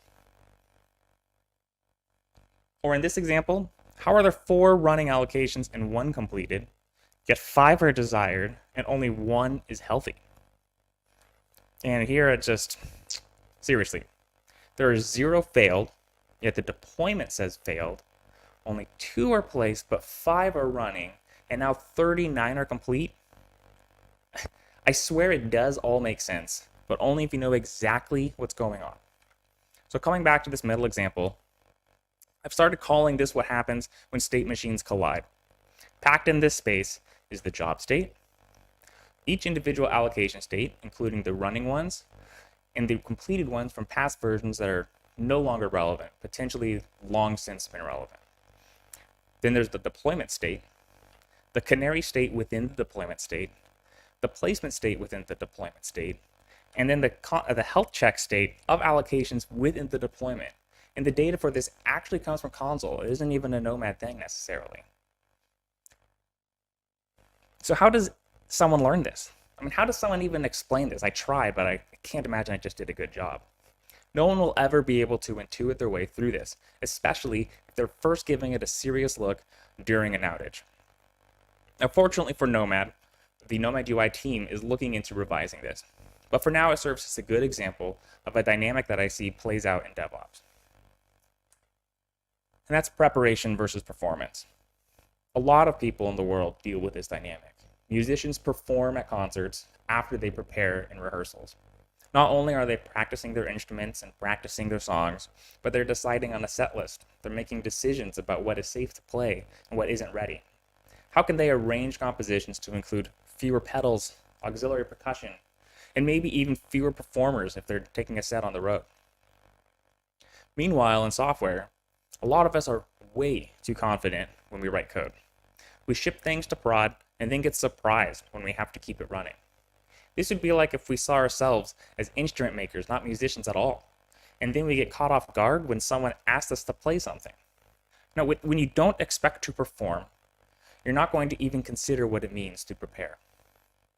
So if we accept that we will have to perform, then how can we prepare? Some of what I've seen at HashiCorp that I really dig includes game days. This is where our SRE team will run controlled outages in controlled environments to prepare service teams for being responsible for the new service they're about to deploy to production. This way, everyone has familiarity with both the tools and the processes for incident management. Production readiness matrices. This is where our TPM crew will ensure that before we deem a new service ready for launch, it complies with a set of requirements around observability, on-call rotations, support escalation, and load testing. But what I especially appreciate about the matrix format here is it's forgiving for small and fledgling services that don't need the same hardening that a service with 100,000 users or $1 million in annual revenue might need. And last year, cross-cutting concerns checklist. I think it's well known at this point that HashiCorp has a really strong culture around written artifacts, namely RFCs. Engineering leadership for console has introduced a list of console subsystems that all RFCs need to at least review before submitting an RFC for further consideration. This way, very early in the stage, before code is even being written, we can start to see how these subsystems might interact. And I can't tell you the number of times where new features don't play nicely with old features, and no one wants to find that out by way of a bug report. Another common technique for teaching and learning is pairing. I think every organization does this at this point, at least to some degree, and I'll admit that it's a lot harder when you're in a remote environment. But it's important to create this space to share and, as a teacher, be surprised. When writing docs, it's hard to know what level of specificity to write at. When pairing, questions and answers can be tailored to the moment. Returning to Uxbridge operations for a second. Here in the meeting room, we can see that pairing isn't new. Not only is pairing not new, but between the plotting table in the center here and the arrangement of people in the theater, we can draw a faint dotted line from here to platform engineering. There's a smaller circle of people who have read-write access to the table, and a larger circle that only has read access with which they use to make decisions. Another fun detail of this photo is that almost everyone in it is a woman. Women have always had ops roles for as long as ops has existed. Now I know what you're thinking. This was World War II. The men were fighting the war. They couldn't have also had these ops positions. And that's mostly true. I mean, women were also fighting the war, but it just proves my point. Women were always capable of this work, but it was socially unallowable until it was truly necessary. Now, unfortunately, this was also a time-boxed event. After the war, the Western world slunk back into its familiar gender roles. We saw the rise of suburbia, the nuclear family, and a general encouragement of domesticity. This photo at Uxbridge was taken 24 years before Richard Feynman would infamously say, "I didn't realize the female mind was capable of understanding analytic geometry." Feynman was 48 when he said this. Now, he was recalling a moment from when he was at Cornell, when he was in his late 20s. But still, even then, that would have placed the epiphany after World War II. This all may sound like a digression from DevOps, but there's a lesson here. History is both facts and context. Critical theory teaches us these social constructions aren't to be ignored. Speaking of which, whether or not Feynman should have known better, given history, it's going to be left to an exercise for the listener.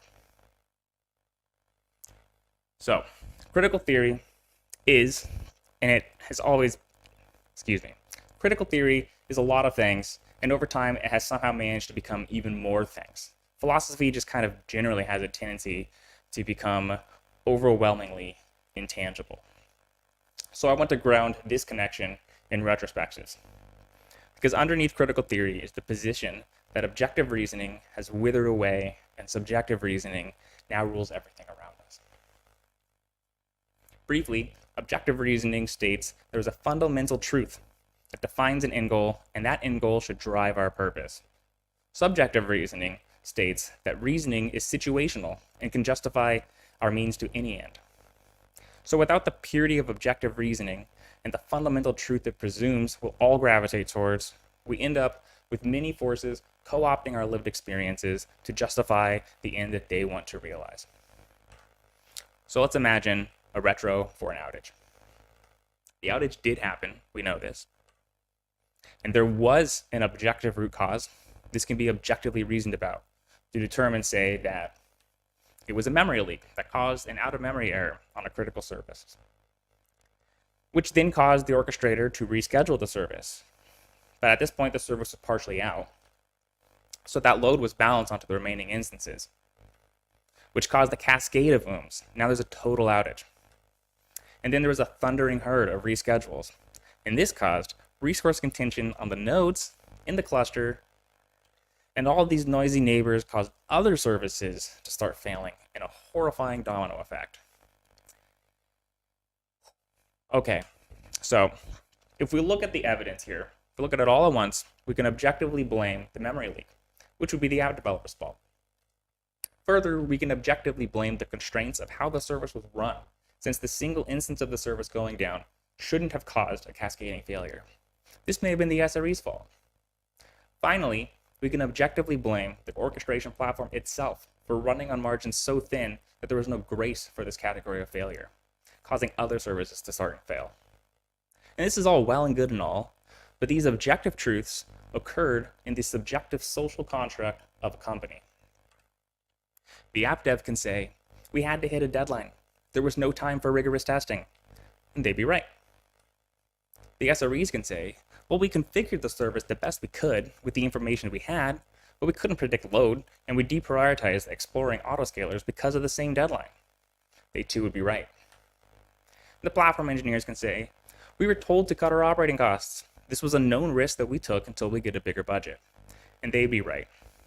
So within the context of the company, what is actually at fault? It's starting to sound more like an aggressive deadline and a lack of budget than developer negligence like it sounded like a minute ago. But if you confront management about this, they'd likely say that the deadline and the lack of budget are related. We need to generate more revenue or close a round of funding if we want bigger budgets. So why do you think the deadline was so aggressive? So the objective truths here about the memory leak, the constraints, and the cascading failure aren't particularly useful in the diagnosis. It's the squishy membrane of the contextual circumstances that tell the interesting bits about what actually happened. How can we add more context to our diagnoses? First, let's go back to critical theory, this time as it relates to literary criticism. When critiquing literature, the kernel of objective truth is the text itself. We know it exists. But if we're thinking critically, then we know that it alone isn't self-explanatory. All texts are a product of their time, and we can glean insights from the related texts, including reviews, critiques, and the text-to-text references. The term for this is transtextuality, which was coined by Gerard Genette. Under the umbrella of transtextuality is the subtype paratext. The paratext of a text is the surrounding margins, graphics, prefaces, forewords, and acknowledgments of a text. The assertion here is that the paratext can influence our interpretation of that core text. So as an example, what do you think of this book, The Art of Doing Science and Engineering, by Richard Hamming, which was published in 1997? Judging by the cover and the date, maybe you think this is an old textbook, possibly even irrelevant now. But if you knew Richard Hamming was a famed mathematician who worked on computation at Bell Labs, and that this book was published a year before his death, does that change your perception? What if Stripe republished the book in 2020, updated all the charts and graphics to be modern, and then gave it this sweet cover art in its own little mini site? And what if they also included a foreword written by the esteemed thinker of our generation, Brett Victor? Does that change your perception?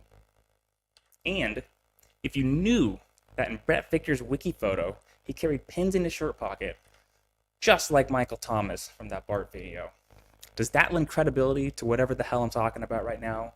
Or is it just a funny coincidence? Okay, we're talking about retros. How does transtextuality apply to retros, or deploying software at all for that matter? I think this definition of paratext sums it up. The fringe of the printed text, which, in reality, controls the whole reading. Philippe Lejeune. I think it's increasingly important to capture context in our day-to-day work, and as a result, it's increasingly important to be critical of synthesized and aggregated metrics, like number of Sev1s this quarter, or even hours of impact. Some tools that I like, that I'm looking at when I have these thoughts, are Blameless, being able to chat in real time in Slack, and then procedurally generate an artifact that crystallizes an incident. It's huge. It makes the journey from the top-line metric, Sev1s this quarter, to the thorough critique of our performance over the quarter much more manageable. And Moment.dev, although this tool is in private beta, the idea of using interactive notebooks for checklists and runbooks makes space to tie the function of a task with reasoning about why we do the task and why we do it the way we do. When docs are separated from where we act out our performances, they're easier to ignore and easier to deviate from. Datadog also has nice notebooks, but theirs are targeted for ad hoc analysis, so I still like them, but this idea of having it integrated into your runbooks is just extra compelling to me. And third, open context. Now, providing complete context for DevSecOps, that's clearly an ambitious goal, but a hypertext representation of the relationships that surround incidents and security protocols, it's exactly what I want when I'm thinking about the squishy subjective membrane that envelops a core truth. All right, now, I know that for all I talked about applied learning, this talk has been just a touch in the clouds. But if I had to assign an action item, I would say, please consider the work around the work as just as important as the work itself. In tech, we love to claim we're building the future. And I do genuinely believe that this is true. But I think while we're doing so, let's borrow from what has worked in the past. Thank you.